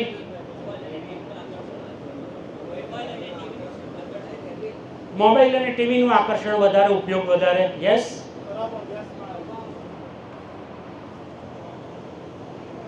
બોલો. ખોટું અનુકરણ. ફાઇન. બોલે નહીં. વધારે છે એટલે કન્ફ્યુઝન બહુ બાળકોમાં છે, કન્ફ્યુઝન વધતું જાય છે. કન્ફ્યુઝન છે એટલે સંદિગ્ધતા, શું કેમ કરવું એમને ખ્યાલ નથી. આદરનો અભાવ, હા, આદરનો અભાવ, આદર ન આપે. યસ, ભણવાનું નથી ગમતું. યસ, પરીક્ષાનો ભય. યસ, વ્યસન. ગુડ. આળસનો અભાવ, આળસ, આળસ આળસ આળસ, એક્ટિવનેસનો અભાવ, પ્રવૃત્તિશીલતા ઓછી. યસ, બોલતા જાઓ. હજી કંઈ? બધી ઉંમરના નાના બાળકોના પ્રશ્નો પણ તમે મૂકી શકશો આમાં. ઇમોશન મેનેજમેન્ટમાં બહુ પ્રોબ્લેમ છે. EQ management, emotional management, emotional કોશન્ટની સમસ્યા. યસ, ડે ડ્રીમિંગ ઓર દિવા સ્વપ્ન, ખોટા સ્વપ્નાઓ, ઝડપી પ્રગતિ કરી લેવી છે, શોર્ટકટ બહુ ઝડપથી આગળ વધી જવાની ઈચ્છા. હા, ડે ડ્રીમિંગ. યસ, ધીરજનો અભાવ ધીરજનો અભાવ. ફાઇન. જે નથી બોલ્યા એ મિત્રો. અભ્યાસમાં નિરસતા, અભ્યાસમાં નિરસતા. લેસન કરતા પહેલા ફેશન કરવી છે. લેસન કરતા ફેશન. ગુડ. નિયમિતતા નથી ગમતી, રેગ્યુલરિટી નથી, નિયમિતતા નથી. યસ, ડર લાગતો નથી. ડર લાગતો. બે પ્રકારના લોકો છે. એક બહુ જ ડરે છે, હે ને, ફોબિયા, ખોટો ભય પણ છે. અને જાણી જાય છે એટલે ડર લાગતો નથી, ડરતા નથી. ભાવે વર્તન કરે છે. ઘણા વિદ્યાર્થીઓ બંધનમાં રહેવાનું પસંદ નથી કરતા. નિયંત્રણમાં રહેવાનું ન ગમે, અનકન્ટ્રોલ્ડ બિહેવિયર હોય. પરિણામની ચિંતા કરતા નથી. રિઝલ્ટ વિશે વિચારતા નથી, કામ કરીશું તો શું થશે. યસ,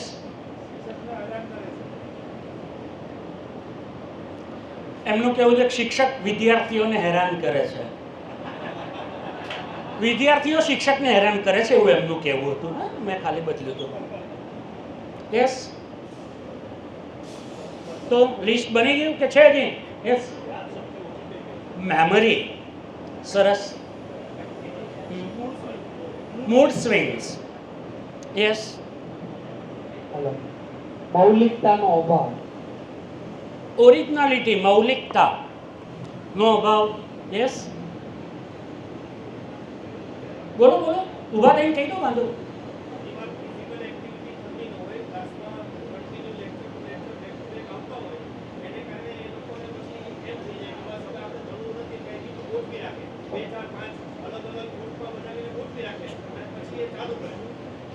શારીરિક પ્રવૃત્તિનો અભાવ અને એના પરિણામો ઘણા બધા હોઈ શકે. યસ સર, જી. અત્યારના બાળકોને ભાષણ એટલે કે સાંભળવું બહુ ગમતું નથી, શોર્ટ એન્ડ સ્વીટ વધારે પસંદ છે.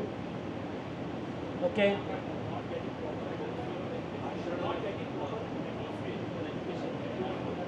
નહીં સંભળાયું, સમજાયું નહીં. ઓકે, યોગ્ય વાતાવરણ એમને પ્રાપ્ત નથી થતું શિક્ષણ માટેનું. યસ, નાના બાળકોમાં સૌથી વધારે અત્યારે શું છે ખબર છે? એકબીજાના નામ મમ્મી પપ્પાએ બહુ મસ્ત પાડ્યા હોય, પણ નામ ચીડવવાના પ્રશ્ન વધારે એકબીજા વિદ્યાર્થીઓને. ગુડ. જેમ મોટા થાય છે ને તેમ એ લોકો બીજાની સમસ્યા પોતાની સમસ્યા બીજાની સામે પ્રગટ કરી કરે છે. આ મોટી સમસ્યા. સમસ્યા કઈ નથી શકાતું બીજા લોકોને. યસ, ફિઝિયોલોજીકલ ચેન્જીસ આવે છે ને એના કારણે એના વિશેની જિજ્ઞાસા કે આમ કેમ થયું, શું થયું, ને એની સાથે ગોઠવાઈ ન શકવું. ફેન્ટસીમાં વધારે જીવે છે. ફેન્ટસી, દિવા સ્વપ્ન. Yes,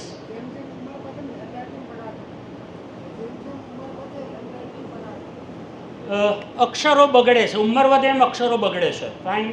over smart. Over smart છે, એના કરતાં વધારે હોશિયાર બતાવે પોતાની જાતને.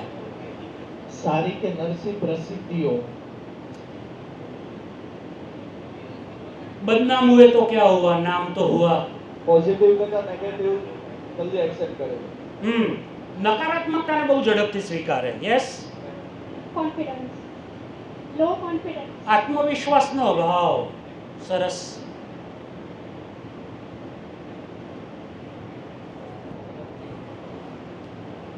ફાઇન. તો મને લાગે છે ઘણા બધા પ્રશ્નો આવ્યા અને ઘણી બધી સમસ્યાઓ આવી છે. હા, આમાં હજી તમે આગળ જતાં પણ લિસ્ટ બનાવતા જશો. હું કહું છું કે અહીંયા કોમ્પ્યુટરમાં એને સેવ કરી રાખશે સાહેબોને, અને લિસ્ટ લાંબુ બનતું જાય અને એમાંથી તમને જ્યારે જ્યારે સમય મળે ત્યારે એની સમસ્યાના ઉકેલો માટે પણ તમે વિચારતા રહો. Yes, good. બધી વસ્તુ જોઈ અને વ્યસન અને વ્યસન કરતા છે. ફાઇન. મોટી સમસ્યા.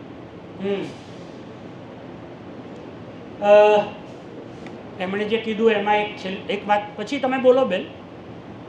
તમે બધા ગુરુકુળમાં જોબ કરો છો એટલે હું એવું માની લઉં છું કે આમાંથી એક પણ શિક્ષકને કોઈ પણ પ્રકારનું વ્યસન નહીં હોય. સાચો છું?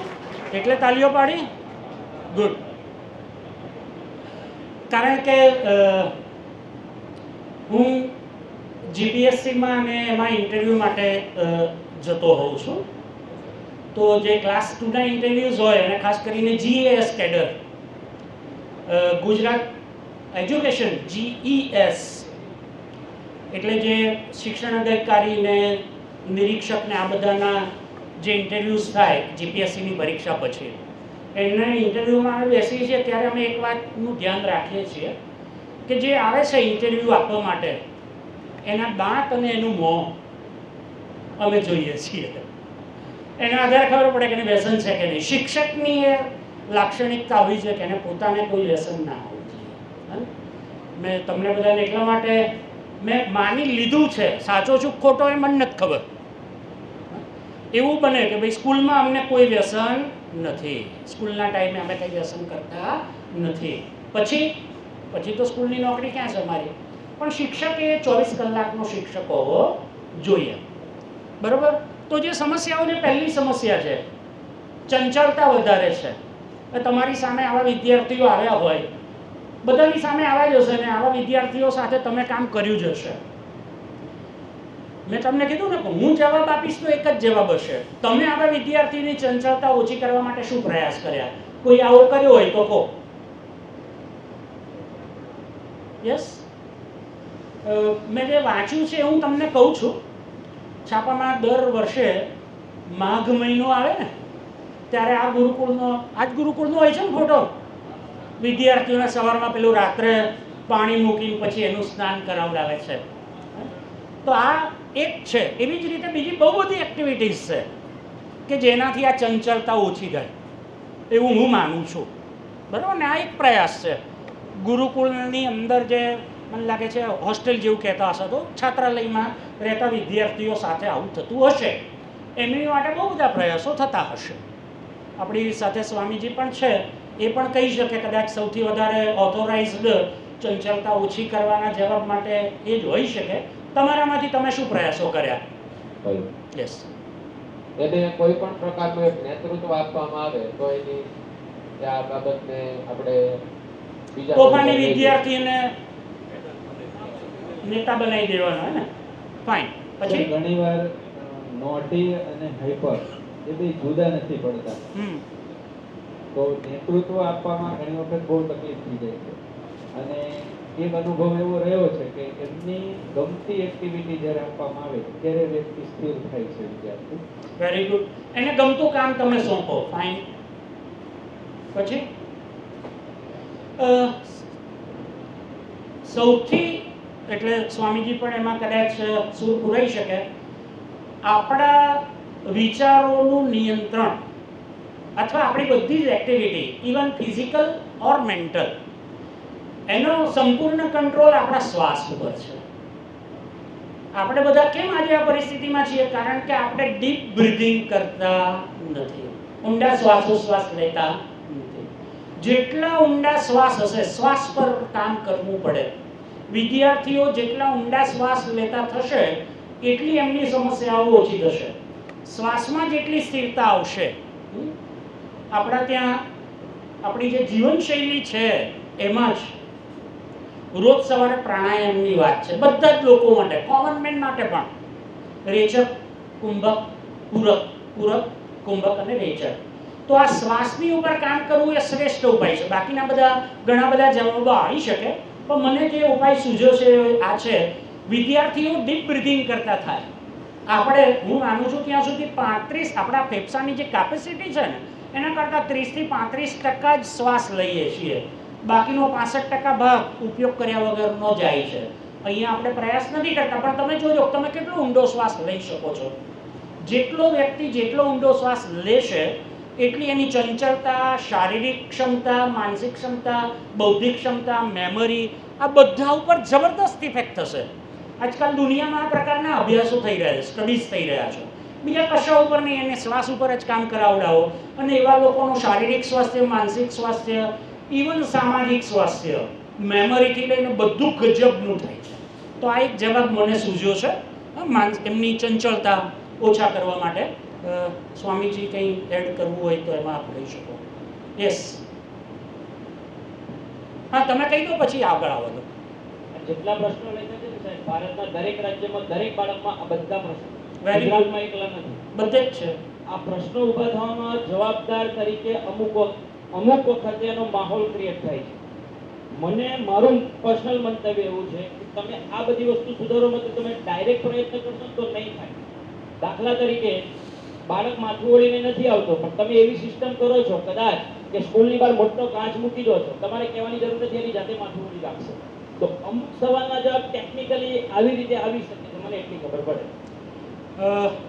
જીસીઆરટી જેને એક્શન રિસર્ચ કહે છે, પ્રેક્ટિકલ પ્રોબ્લેમ્સ એના સોલ્યુશન. તો વચ્ચે હું ચિલ્ડ્રન યુનિવર્સિટીની રિસર્ચ કમિટી અને એકેડેમિક કમિટી બંનેમાં છું. તો ત્યાં એક કાર્યક્રમ, એક દિવસનો આખો એક કાર્યક્રમ હતો. એમાં આવી 2 સ્કૂલના પ્રિન્સિપાલ મિત્રોને બોલાવ્યા હતા. એક તો આપણી સુરતની જ એક સ્કૂલના પ્રિન્સિપાલ હતા, આઈ થિંક ચેતન હિરપરા, વરાછાની એક સ્કૂલમાં છે ચેતનભાઈ, અને બીજા પંચમહાલની એક સ્કૂલના પ્રિન્સિપાલને બોલાવ્યા હતા. સ્કૂલથી એમણે સામાજિક પરિવર્તન, આખું ગામ કેવી રીતે સુધર્યું અને પેરેન્ટ્સથી લઈને બધા લોકો ઉપર એની કેવી ઇફેક્ટ થઈ, એના કેસ સ્ટડી ત્યાં રજૂ કર્યા. તો એમાં એક આવો ઉકેલ હતો કે એમણે પહેલાં મૂકી દીધો અરીસો, અને નરેન્દ્રભાઈ અહીંયા જ્યારે મુખ્યમંત્રી શ્રી હતા ત્યારે એમણે આ વસ્તુ કરેલી. ભાઈ સ્કૂલમાં આવે છે બાળક, અરીસામાં જોઈને આવે એટલે સરસ રીતે આવતું થશે. બહુ સરસ જવાબ છે સ્વામીજી. ગીતાજીની અંદર ભગવાન કૃષ્ણે ચંચળતાની વાત કરી છે. અર્જુનને એવું કહ્યું કે ચંચલમ હિ મનઃ કૃષ્ણ પ્રમાથી બલવત દૃઢમ, કે મનનું જે માઇન્ડનું નેચર છે that itself is ચંચળ, પ્રમાથી છે, એટલે પ્રોક્રેસ્ટિનેટિંગ એક નેચર છે. આજે કામ કરવાનું આવતીકાલે કરે પાછળ ફેલે, અને દ્રઢ છે, એક વખત જે પકડી લીધું છે એને મૂકી નથી શકતો. પછી એનું સોલ્યુશન ભગવાને આપ્યું, પ્રમાથી બલવત દૃઢ અભ્યાસ એને તો કૌંતેય વૈરાગ્યણ ચ ગૃહ્યતે, એટલે જે આજે પ્રેક્ટિસ આપણે કહીએ એક એની પ્રેક્ટિસ કે કેવી રીતે સ્થિર થાય. That food B meditation, that food B connection with God, that food B good guidance of a coach. અને બીજું કીધું કે વૈરાગ્ય. વૈરાગ્ય એટલે જગતની પરિસ્થિતિને થોડી જાણીએ, અધ્યાત્મને જાણીએ, તો આ બે ઉપાય અધ્યાત્મ શાસ્ત્રમાં કહેવાય. એટલે ઘણા બધા ઉપાય ઇવન આપણા જે ધાર્મિક પુસ્તકો છે, ધાર્મિક પુસ્તક આપણે કહીએ છીએ, ખરેખર તો એ જીવન જીવવા માટેના પુસ્તકો છે. શ્રીમદ ભગવદ્ ગીતાની જો આપણે વાત કરીએ તો એમાં બધા જ પ્રશ્નોના જવાબો આપ્યા છે. સ્વામીજીએ એમાંની એક વાત કરી. તો બ્રીથિંગ પર અને પ્રેક્ટિસ મેક્સ મેન પરફેક્ટ. રોજે રોજ જો તમે એક પ્રેક્ટિસ કરો છો તો એ પછી તમારી આદત બની જાય છે. યસ, બહુ સરસ એના પ્રેક્ટિકલ સોલ્યુશન્સ છે. એટલે ઓમકાર કરવો, એટલે એનાથી પણ આપ બધા જાણતા હશો કે ઓમકાર જે છે એનાથી આપણા બ્રેઇનના જે વેવ્સ છે એ ડેવલપ થાય છે. બ્રેઇનના ન્યુરોન્સ જે છે, સાઇનેપ્સ છે, એ બધાની વચ્ચેના કનેક્શન્સ વધે છે. અને ઓમકાર એ આ પૃથ્વીનો જે ધરી પર ફરી રહી છે એના પરિણામે જે અવાજ ઊભો થાય છે એ પણ ઓમકાર છે. તો એનાથી આપણે સૃષ્ટિ સાથે, એક વ્યક્તિ એ સૃષ્ટિ સાથે પણ સીધો જોડાઈ શકે છે. એટલે ઓમકાર પણ એનો ઉપાય છે. પ્રશ્નો ઘણા બધા છે એટલે આપણે હવે એની ઉપર એક પછી જવાબો મેળવતા જઈએ. અછડતા જવાબો છે, આની અંદર હજી તમે આગળ પર ઘણું બધું ડિસ્કશન કરી શકો. ડિસિપ્લિન પ્રોબ્લેમ છે મોટા ભાગનાનો. શું ઉપાય, શું કરો છો? યસ યસ, સમસ્યાઓ છે ને, મારા મત પ્રમાણે આ સમસ્યાનું મૂળ એક જ કારણ છે. આજની જે ટેકનોલોજીનો જે ઉપયોગ થઈ રહ્યો છે, ખાસ કરીને મેં વાંચ્યું છે કે ટેકનોલોજીનો જે ઉપયોગ છે એ ટેકનોલોજીનો ઉપયોગ કિશોરાવસ્થામાં સૌથી વધારે થાય. અને એ જે કિશોરાવસ્થાના વિદ્યાર્થીઓ જે ટેકનોલોજીનો જે રસ્તા ઉપર ઉપયોગ કરવો છે એની પણ કરતા નથી. સોશિયલ મીડિયા અને બીજા અમુક કારણોસર એ લોકો જે ઈગો આવી જાય છે, એ ઈગોના કારણે આ જ બધી સમસ્યાઓનો સામનો આપણે એની સાથે કરવો પડે. સૌથી મહત્વની બીજી એક વાત કે જે શિક્ષકો જે છે, તમે અને બધા શિક્ષકો તે ઝેડ એક્સ વાળા છે. આજના જે વિદ્યાર્થીઓ છે તે ઝેડ જી છે. એટલે એ બે વચ્ચેનો જે તફાવત છે. અને આજનો વિદ્યાર્થી પોતાને સૌથી વધારે સ્માર્ટ અને સૌથી વધારે ઈગો વાળો સમજે છે, જેના કારણે શિક્ષક મિત્રો આ બધી સમસ્યાઓનો સામનો કરવો પડે. એટલે પહેલા તો શિક્ષક મિત્રોએ આપણે શીખવવું પડશે કે આપણે ઝેડ એક્સ વાળા છે. અને આજની જે ટેકનોલોજી, આજનો જે પ્રવાહ ચાલી રહ્યો છે એની સાથે આપણે પહેલા ભણી જઈશું તો આ સમસ્યાઓ ઓટોમેટિક સોલ્વ થઈ જશે. એટલે અહીંયા આપણે જે વાત કરીએ છીએ એ શિક્ષક મિત્રો આ બધી સમસ્યાઓને ઘટાડવા માટે શું કરી શકે એ જ વાત કરીએ છીએ. એની પાછળના સમજો ચંચળતાની વાત છે તો એની પાછળના કારણો બહુ બધા છે. આ ફૂડ હેબિટ એવી છે, ખોરાક બદલાઈ ગયો, રાસાયણિક ખાતરો આવ્યા, ફાસ્ટ ફૂડની વાત છે, આ બધું જ છે. પણ જ્યારે હું પેરેન્ટ્સ સાથે વાત કરું તો આખી જુદી વાત કરું. માતા પિતા કહે કે ભાઈ બાળક શાંતિથી બેસતું નથી, ચંચળ છે, આ છે, તે છે. ત્યારે હું એમને પૂછું છું કે બાળકને તમારે કેવું બનાવવું છે? તો કે શાંતિથી બેસે એવું. હું પૂછું છું ખવડાવો છો શું? તો કે ફાસ્ટ ફૂડ. આપણા ત્યાં કહેવાય છે કે જેવો અન્ન એવો ઓળકાર. તમે ખવડાવો છો શું? Fast food. તો બાળક કેવું બને? ફાસ્ટ. તમારે બનાવવું છે શાંતિથી બેસે એવું, તો સ્લો ફૂડ ખવડાવો. સ્લો ફૂડ એટલે શું? તો ઘરે બનાવીને દાળ ભાત શાક રોટલી જે કંઈ ઘરમાં બનાવેલું બધું ખવડાવો ને. આ તો શનિ રવિમાં તો ઘેર ખાવાનું જ નહીં, ચાઇનીઝ દુનિયાની. તો આ એ પેરેન્ટ્સ સાથેની વાત છે. કારણો બહુ બધા છે. બ્રિજેશભાઈ બહુ સાચી અને સારી વાત કરી. ટેકનોલોજી, મોબાઈલ્સ ને, ઇન્ટરનેટ ને, ટીવી ને, લેપટોપ ને, કમ્પ્યુટર, આ બધાનો આપણે ભરપૂર ઉપયોગ કરીએ છીએ. ઉપયોગ થાય ત્યાં સુધી વાંધો નહીં, દુરુપયોગ ના થાય એટલું આપણે જોવું. શિક્ષકો છીએ એટલે કહું છું કે જેટલો બને એટલો એનો સદુપયોગ કરવાનું શીખવાડીએ. એવું નથી થવાનું કે વિદ્યાર્થીઓને ના પાડીએ કે આ નહીં થાય. હવે મારે ટેકનોલોજીનો ઉપયોગ કર્યા વગર તમને કહેવું હોય હું આટલું ઇફેક્ટિવલી કહી જ ના શકું. ઉપયોગ જ છે, મેં એનો ભરપૂર ઉપયોગ કર્યો, સદુપયોગ થયો ને, બરાબર ને? નહીંતર મારે શું કરવું પડે? લખવું પડે. આ તો બધું મેં કામ સોંપી દીધું ને થાય છે, આ બધું પરમેનન્ટ રહેશે. આ શું થયું? ટેકનોલોજીનો સદુપયોગ થયો. વિદ્યાર્થીઓ ટેકનોલોજીનો ઉપયોગ ના કરે એવો ઉપાય નથી. આપણે એમને યોગ્ય રીતે સદુપયોગ કરતા શીખવાડવું પડશે. એના બેનિફિટ્સ, એના ફાયદા. તમને બધાને આશ્ચર્ય થશે કે મોબાઈલની અંદર જે ગેમ્સ હોય છે, મોબાઈલની ગેમ અને વિડીયો ગેમથી ફાયદા થાય. પણ એવા બહુ બધા રિસર્ચ પેપર્સ છે કે વિડીયો ગેમથી પણ તમને પોઝિટિવ બેનિફિટ્સ મળી શકે. મોબાઈલમાં ચેસ છે, ચેસ રમો ને, લોજિક ડેવલપ થશે. તો વિદ્યાર્થીઓની તકલીફ એ છે કે એમને તમે ના પાડો છો કામ નહીં કરવાનું, પણ એની જગ્યાએ શું કરવાનું એનો જવાબ નથી. મા બાપ કહેશે કે મોબાઈલ રમવાનું બંધ કર, તો શું કરવું? એને કહો કે ભાઈ તું ફૂટબોલ રમ, ક્રિકેટ રમ, આ કર તે કર. એમાં જો એકવાર એને લાગશે તો પછી આ કશું યાદ નહીં આવે. અને વૈભવ સૂર્યવંશી આપણા બધાની સામે છે. ગઈકાલે મેં એવા સમાચાર જોયા કે 15 વર્ષની ઉંમરે MRF એની સાથે 10 કરોડ રૂપિયાનો કોન્ટ્રાક્ટ કર્યો. શેનો? તો બેગ પર સ્ટીકર લગાડવાનો. બાળકને કહો ને, બતાવો ને કે જો ક્રિકેટ રમીશ ને આ રીતે રમીશ તો આ પૈસા આવશે ને બધું થશે. તો વિકલ્પ બતાવો. યસ. બીજો પ્રશ્ન છે ડિસિપ્લિન.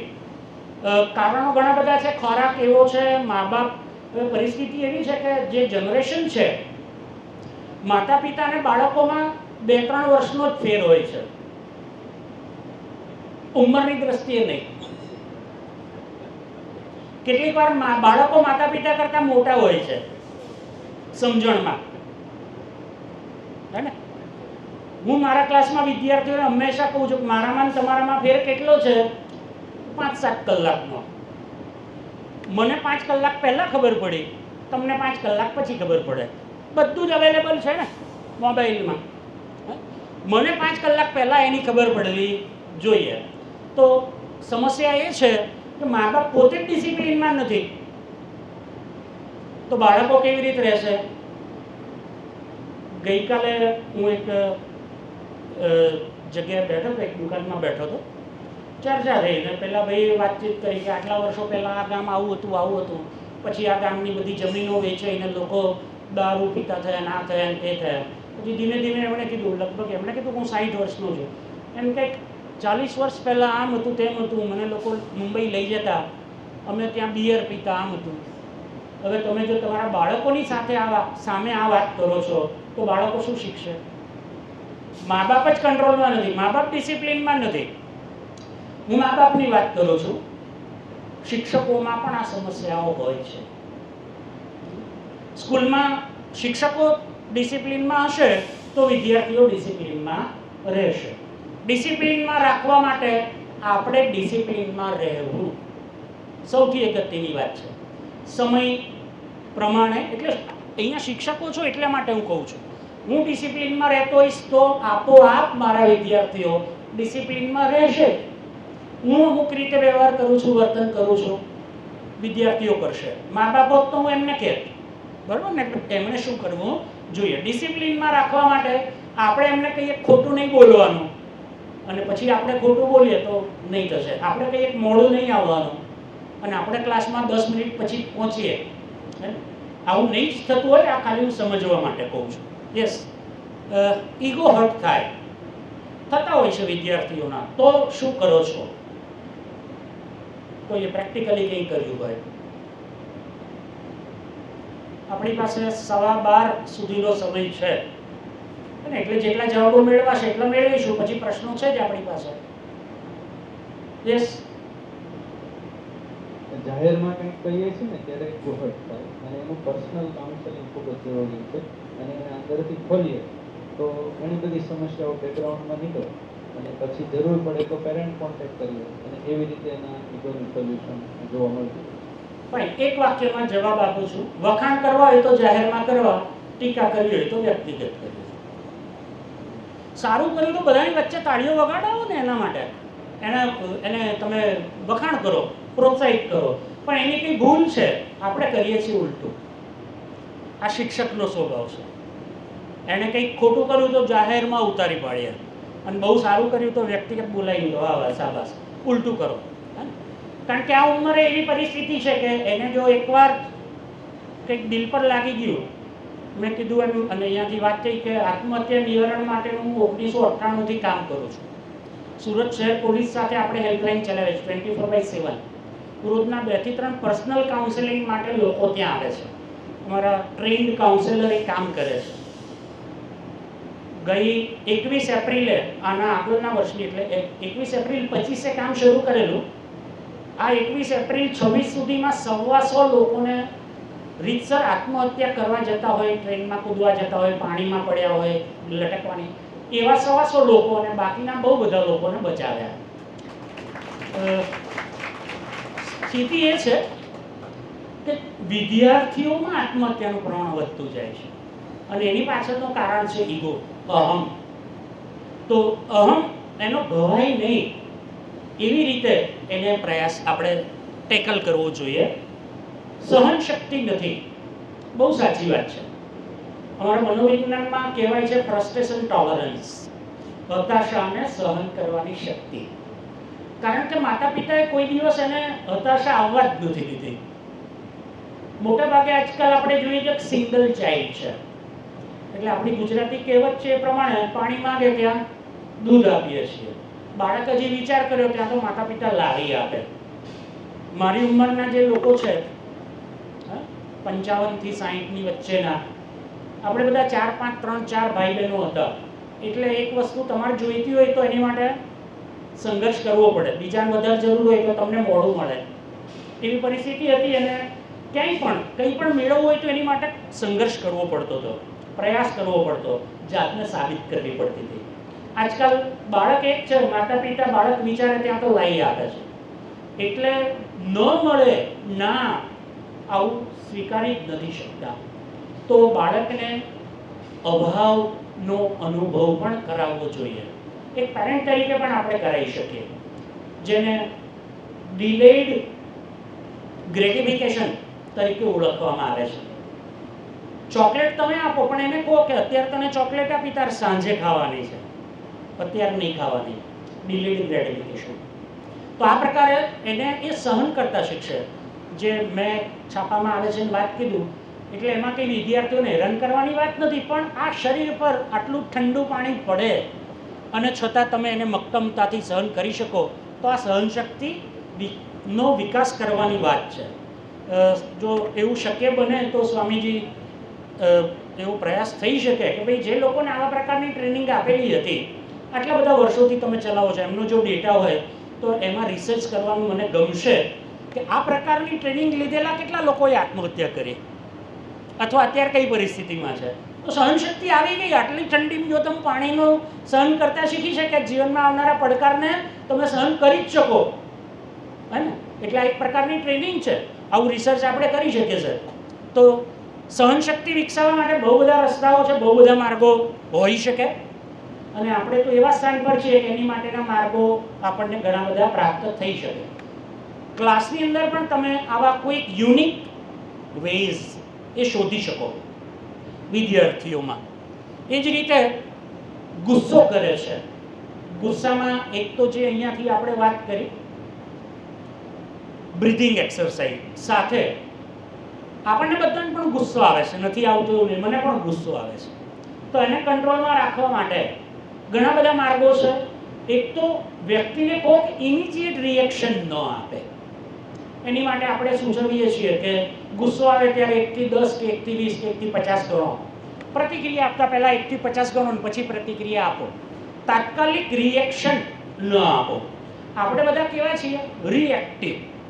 વિદ્યાર્થીઓને રિએક્ટિવ ન બનાવો. એમને કહો કે પ્રોએક્ટિવ બનો. પ્રતિક્રિયા આપીએ છીએ, પ્રતિક્રિયા ના આપો, તમે પોતે ક્રિયાની શરૂઆત કરો, નવું કંઈક પહેલ કરનાર તમે બનો. ડ્યુરિંગ કોરોના મેં આપણા વડાપ્રધાનશ્રીની એક વાત સાંભળી હતી અને હું બહુ બધી જગ્યાએ કહું છું. એમણે ક્યારે કીધેલું કે કોરોનામાં કેવા લોકો બચ્યા, તો એમણે કીધું જે ક્રિએટિવ હતા એ લોકો બચ્યા. એમણે કીધું હતું કે જો રચેગા વો બચેગા. જેમણે નવું શોધ્યું એના એ જ વિચારોમાં રહ્યા, એ ખોઈ ગયા. એ જ કે આમ થઈ જશે ને એની જગ્યાએ નવું કર્યું તો પેલા વિચારો આવ્યા નહીં. તો વિદ્યાર્થીઓની અંદર ગુસ્સો ઓછો કરવા માટે એમને ક્રિએટિવ, રિએક્ટિવ નહીં, પ્રોએક્ટિવ બનાવો. તમે કંઈક નવું શરૂ કરો, તમે કંઈક બનાવો, તમે કંઈક ક્રિએટ કરો, ક્રિએટિવ બનો, સર્જનાત્મક બનો. એ જ રીતે ખોટું બોલવું એ આ ઉંમરની લાક્ષણિકતા છે. ખોટું બોલતા બધાને આવડવું જ જોઈએ. ખોટું કહું છું, ક્યાં બોલવું ક્યાં ના બોલવું એ સમજવાનું છે.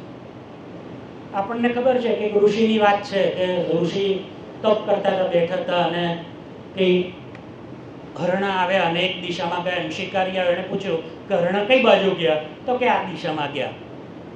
સ્વામીજી બેઠા હોય ને આપણે કહીએ સ્વામીજી તમારે ખોટું ના બોલાય.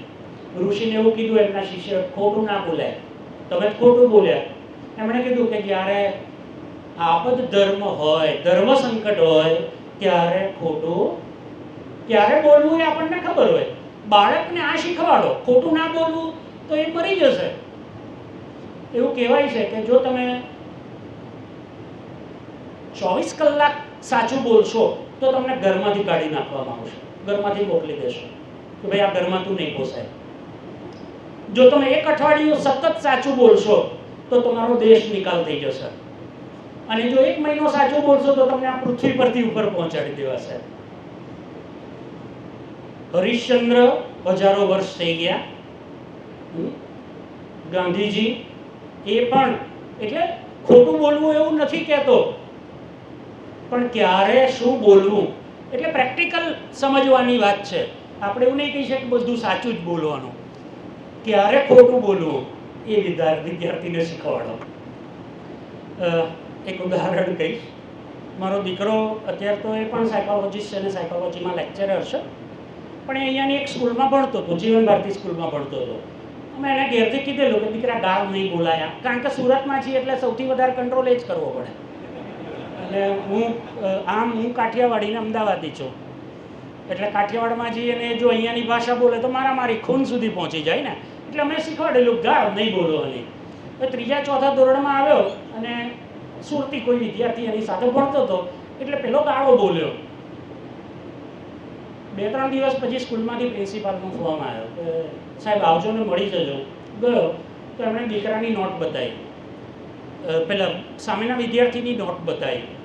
એણે કીધું કે જો આ તમારા દીકરાએ એને છેલ્લા પાના ઉપર આ બધી ગાળો લખી આપી છે. મેં કીધું સાચું છે, બરોબર છે, મારો દીકરો સારો છે, સાચો છે. મને કે આવું બધું લખી આપીને તમે કેવી રીતે એવી વાત કરો છો? કે બેન અમે એને ઘરે એવું શીખવાડેલું કે ગાળ બોલવાની નહીં. એ નથી બોલ્યો, અમારા ઇન્સ્ટ્રક્શનનું, અમારી સૂચનાનું એને પાલન કર્યું છે. અમારી એ કમી રહી ગઈ કે અમે એને એવું નહોતું કીધું ગાળ લખી પણ નહીં આપવાની. પછી મેં એને સમજાવ્યું બેટા દસ્તાવેજી પુરાવા કોઈ દિવસ આપવાના નહીં.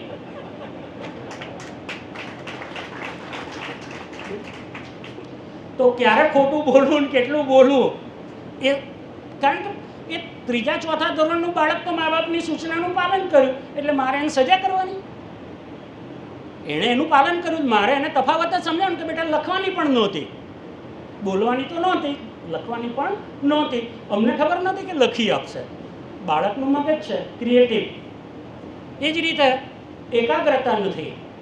એની પાછળ ખોરાક, મોબાઈલ, ટીવી બધું જ જવાબદાર છે. જેટલો બને એટલો એનો ઓછો ઉપયોગ થશે તો એનાથી ફાયદો થશે. તકલીફ એ છે કે આજકાલ બાળક હજી 1 દિવસનું નથી થયું ને એની સામે મોબાઈલ આવી જાય છે. જન્મે તરત હું તો જોઉં છું કે હજી પેલું બાળકને સાફ ના કર્યું હોય લોકો ફોટા અપલોડ કરે છે. પછી એ બાળકની શું પરિસ્થિતિ થાય તમને ખબર હશે. એટલે આ બધી જે બાબતો છે ને એનો સૌથી સચોટ ઉપાય એ છે કે આપણી જે ઓરિજિનલ લાઈફ ઓફ સ્ટાઇલ છે એને વળગી રહો, એ પ્રમાણે જીવો તો કોઈ પ્રોબ્લેમ જ નથી. શું હતું કે 1.5 મહિનો ન થાય બાળકના જન્મનો ત્યાં સુધી માતાની પાસે બાળક અને 1-2 જણ સિવાય બીજા કોઈએ જવાનું જ નહીં.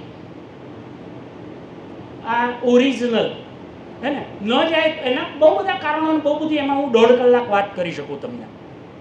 તો આનું આપણે પાલન કરશું તો બાળકમાં એ પહેલાં એવા કોઈ થોટ્સ ને એ બધું આવશે જ નહીં. બાળક વર્ષનું ન થાય ત્યાં સુધી ટીવી અને મોબાઈલ ન એની સામે આપો, હે ને? કારણ કે એની આંખો કાચી છે, હજી મગજ જે છે એ પણ એ પરિસ્થિતિ છે, એના કિરણો છે એના બ્રેનથી લઈને બધાને અસર કરી શકે.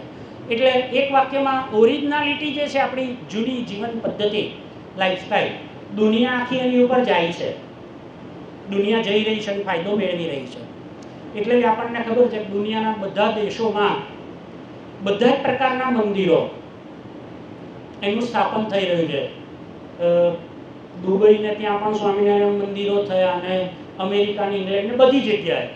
અને જે ગયા વર્ષે કુંભ મેળો થયો એમાં ફોરેનર્સની સંખ્યા બહુ મોટી હતી, કારણ કે અમને ખબર પડી છે કે સાચી લાઈફસ્ટાઈલ કઈ છે, તો કે આ જીવન પદ્ધતિ એ સાચી છે, એને વળગીએ. ટોળાશાહી વધે બહુ જ સામાન્ય છે, પણ એને પોઝિટિવલી યુઝ કરતા શીખવું. નેતૃત્વ માટે રમતગમતમાં ને એની અંદર એમને તમે વાળશો તો ટોળાશાહીનો પોઝિટિવલી ઉપયોગ કેવી રીતે કરવો. ગોવર્ધન પર્વતની જે વાત છે, એકલા હોય તો નહીં ઉપાડી શકાય, સાથે મળીને હોય તો ઉપાડી શકાય. દ્વિમુખી વ્યક્તિત્વ એટલે પર્સનાલિટી ઇન્ટિગ્રેશન. તમે જેવા છો એવા લોકોની સમક્ષ આવો, જેવા છો એવા પ્રસ્તુત થાઓ. આજે કેમ એવું છે કે દુનિયાએ બેવડા સ્ટાન્ડર્ડ્સ એને સ્વીકાર્યા છે. બેવડા સ્ટાન્ડર્ડ જ્યારે હોય, આમ કહે છે કે પૈસો હાથનો મેલ છે, પણ એ મેલ જમા કરવા માટે બધા પ્રયાસો કરે. તો આ પરિસ્થિતિ ન થાય. એટલે જેવા છે એવા તમારી સામે આવે તો તમે એને એક્સેપ્ટ કરો, સ્વીકારો. છોકરો ગુસ્સાવાળો છે, પછી એવું ના કહો ભાઈ ગુસ્સો નહીં જ કરવાનો, આમ નહીં. હવે કેટલાક લોકોના બાયોલોજિકલ એના શારીરિક બંધારણ જ એવા હોય, અમુક હોર્મોન્સનું પ્રમાણ વધારે હોય તો આક્રમકતા હોય. લશ્કરમાં જવાનું હોય ને એનામાં આક્રમકતા નહીં હોય તો શું થશે, એને એ દિશા બતાવો. તો આ જે છે એ જ રીતે મોબાઈલ ટીવીના ઉપયોગની આપણે વાત કરી છે. ખોટું અનુકરણ. તમે એમને કહી શકો આ ઉંમરે ઘણું બધું થશે, પણ મેં કીધું ને કે આપણી ત્યાંની જે ક્રાઇસિસ છે કેરેક્ટરની ક્રાઇસિસ છે. વિદ્યાર્થી અનુકરણ કરવું હોય તો કોનું કરે? એવા કોઈ રોલ મોડેલ છે આપણી સામે? એણે તો પેલો સલમાન ખાન કે આમિર ખાન કે એને જ આપણે તો મોટા બનાવ્યા છે. તમારામાંથી કોઈનું અનુકરણ કરવું હોય તો કરી શકે એવું છે?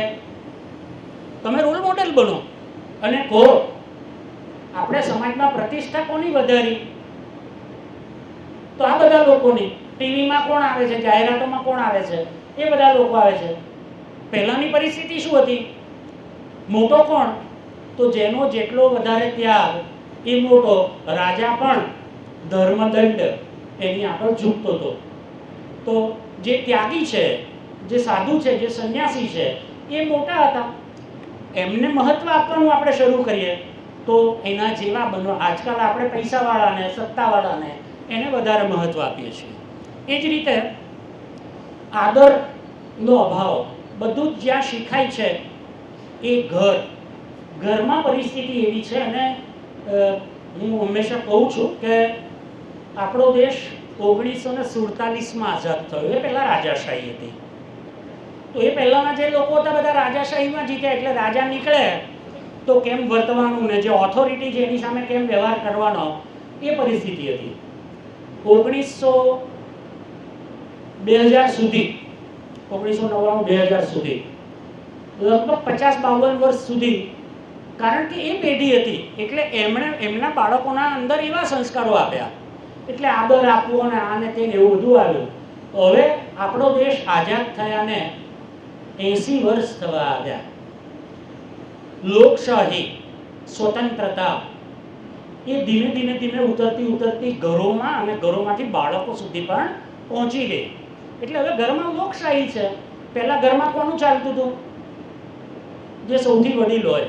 અત્યારે ઘરમાં કોનું ચાલે છે? બાળકોનું. ભાઈઓ વધારે છે એટલે બધા જવાબ આપશે, એવો આપશે કે સાહેબ જવા દો, એવું ક્યાં કહેવાય એવું છે, ઘરમાં કોનું ચાલે છે. હે, પણ ફેક્ટ એ છે કે બાળકોનું ચાલે છે. પેલો કે નહીં પપ્પા તમારે આ મોબાઈલ લેવાનો છે એટલે તમારે મોબાઈલ લેવો પડે, એમ કે ઘરમાં આ ફ્રીજ લાવવાનું છે એટલે ફ્રીજ લાવવું પડે. બરોબર છે? એટલે આવી, કારણ કે લોકશાહી હવે આપણા સુધી પહોંચી ગઈ, તો એને યોગ્ય રીતે કેવી રીતે ઉપયોગ કરવો એ આપણે શીખવાડવું પડશે. લોકશાહીમાં આદર આપવો અને આદર પ્રાપ્ત કરવો એની માટેની ટ્રેનિંગ, અમારા મનોવિજ્ઞાનમાં એની માટે એસર્ટિવનેસ ટ્રેનિંગ કહેવાય છે. દ્રઢાગ્રહ. દરેક વ્યક્તિ પોતે ઇન્ડિવિજ્યુઅલ છે, વ્યક્તિગત છે. મારી પોતાની કેટલીક બાબતો હશે, મારી માન્યતાઓ હશે. મારી માન્યતા ઉપર બીજા લોકો અસર ન કરી શકે. હું જે માનું છું બીજો એમ કહે નહીં તમારે આમ જ કરવાનું, તો એ દ્રઢાગ્રહ કરતા એને શીખવાડવું પડશે.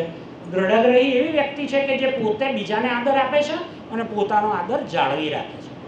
મને વોહરા કુટુંબો બહુ જ ગમે છે. વોહરા પરિવારોની અંદર કોઈ પણ બાળક નાનું ગમે તેટલું હોય એને તું કહીને કોઈ દિવસ બોલાવતા નથી, તમે જ કે. હવે જો બાળકને તમે કહો છો તો પછી તમે એને, આપણે જ શું કરીએ છીએ, ઓ છોટું, ઓ ઢીંગલું, હે ને, જે કંઈ તમે વિચારો શું કહો છો બાળકને, એના નામથી બોલાવો ને, એને માન આપો ને, એને તમે કહો ને. તો તમે આદર આપો છો એ આદર આપતા શીખશે. આ મને ઉપાય સૂઝે છે. વ્યસનની વાત છે, પરીક્ષાનો ભય. મને લાગે છે એકાદ મિનિટમાં પૂરું કરીએ, આ પછી પ્રશ્નો છે, ચર્ચા ચાલુ રહેશે તમારી. બરાબર? પરીક્ષાનો ભય દૂર કરવા માટેનો રસ્તો શિક્ષણને એક્ઝામ ઓરિએન્ટેડ ન બનાવવો આ શ્રેષ્ઠ રસ્તો છે, પણ એ અત્યારે આપણા ત્યાં શક્ય નથી. તો વિદ્યાર્થીઓને હાઉ ટુ ફેસ એક્ઝામ એની માટેના રસ્તાઓ બતાવવા જોઈએ. How to read, how to write, how to explain, how to sit, કેવી રીતે બેસવું, 3 કલાક કેવી રીતે તૈયારી કરવી. અને તમને બધાને મોટા ભાગને આવડતું હશે અને તમે કરાવો જ છો, કરાવતા જશો.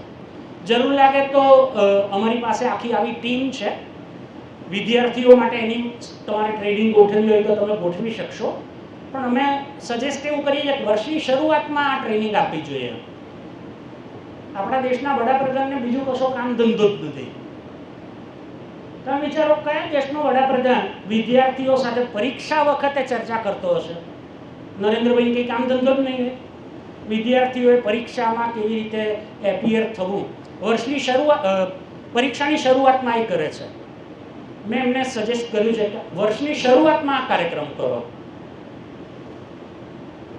હવે નવું સત્ર શરૂ થશે તો મે, જૂન, જુલાઈમાં કાર્યક્રમ કરો અને આખા વર્ષ દરમિયાન વિદ્યાર્થી અને વાલીઓએ કેવું ધ્યાન રાખવું જોઈએ. અમારો આખો એ પ્રોગ્રામ છે, પ્રેઝન્ટેશન છે અમારી પાસે, એનું આમાં પણ હશે. જરૂર હશે તો અહીંયા આપતો જઈશ, તમારામાંથી કોઈ કરી શકતા હોય તો.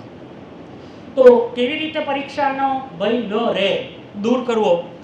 કોને ભય લાગે છે? જેને તૈયારી નથી કરી. એને કેવી રીતે તૈયારી કરવી એ શીખવાડવું. બરોબર છે? ઘણા બધા મુદ્દાઓ છે, તમારી પાસે ઉકેલો છે. સમય આપણી પાસે મર્યાદિત છે એટલે હું અહીંયા અટકું છું. બરાબર? તમારા બધાની સાથે વાતચીત કરવાની મજા આવી. ઘણા બધા પ્રશ્નો આપણી સમક્ષ આવે છે, ઉકેલો પણ તમે સૂચવ્યા છે.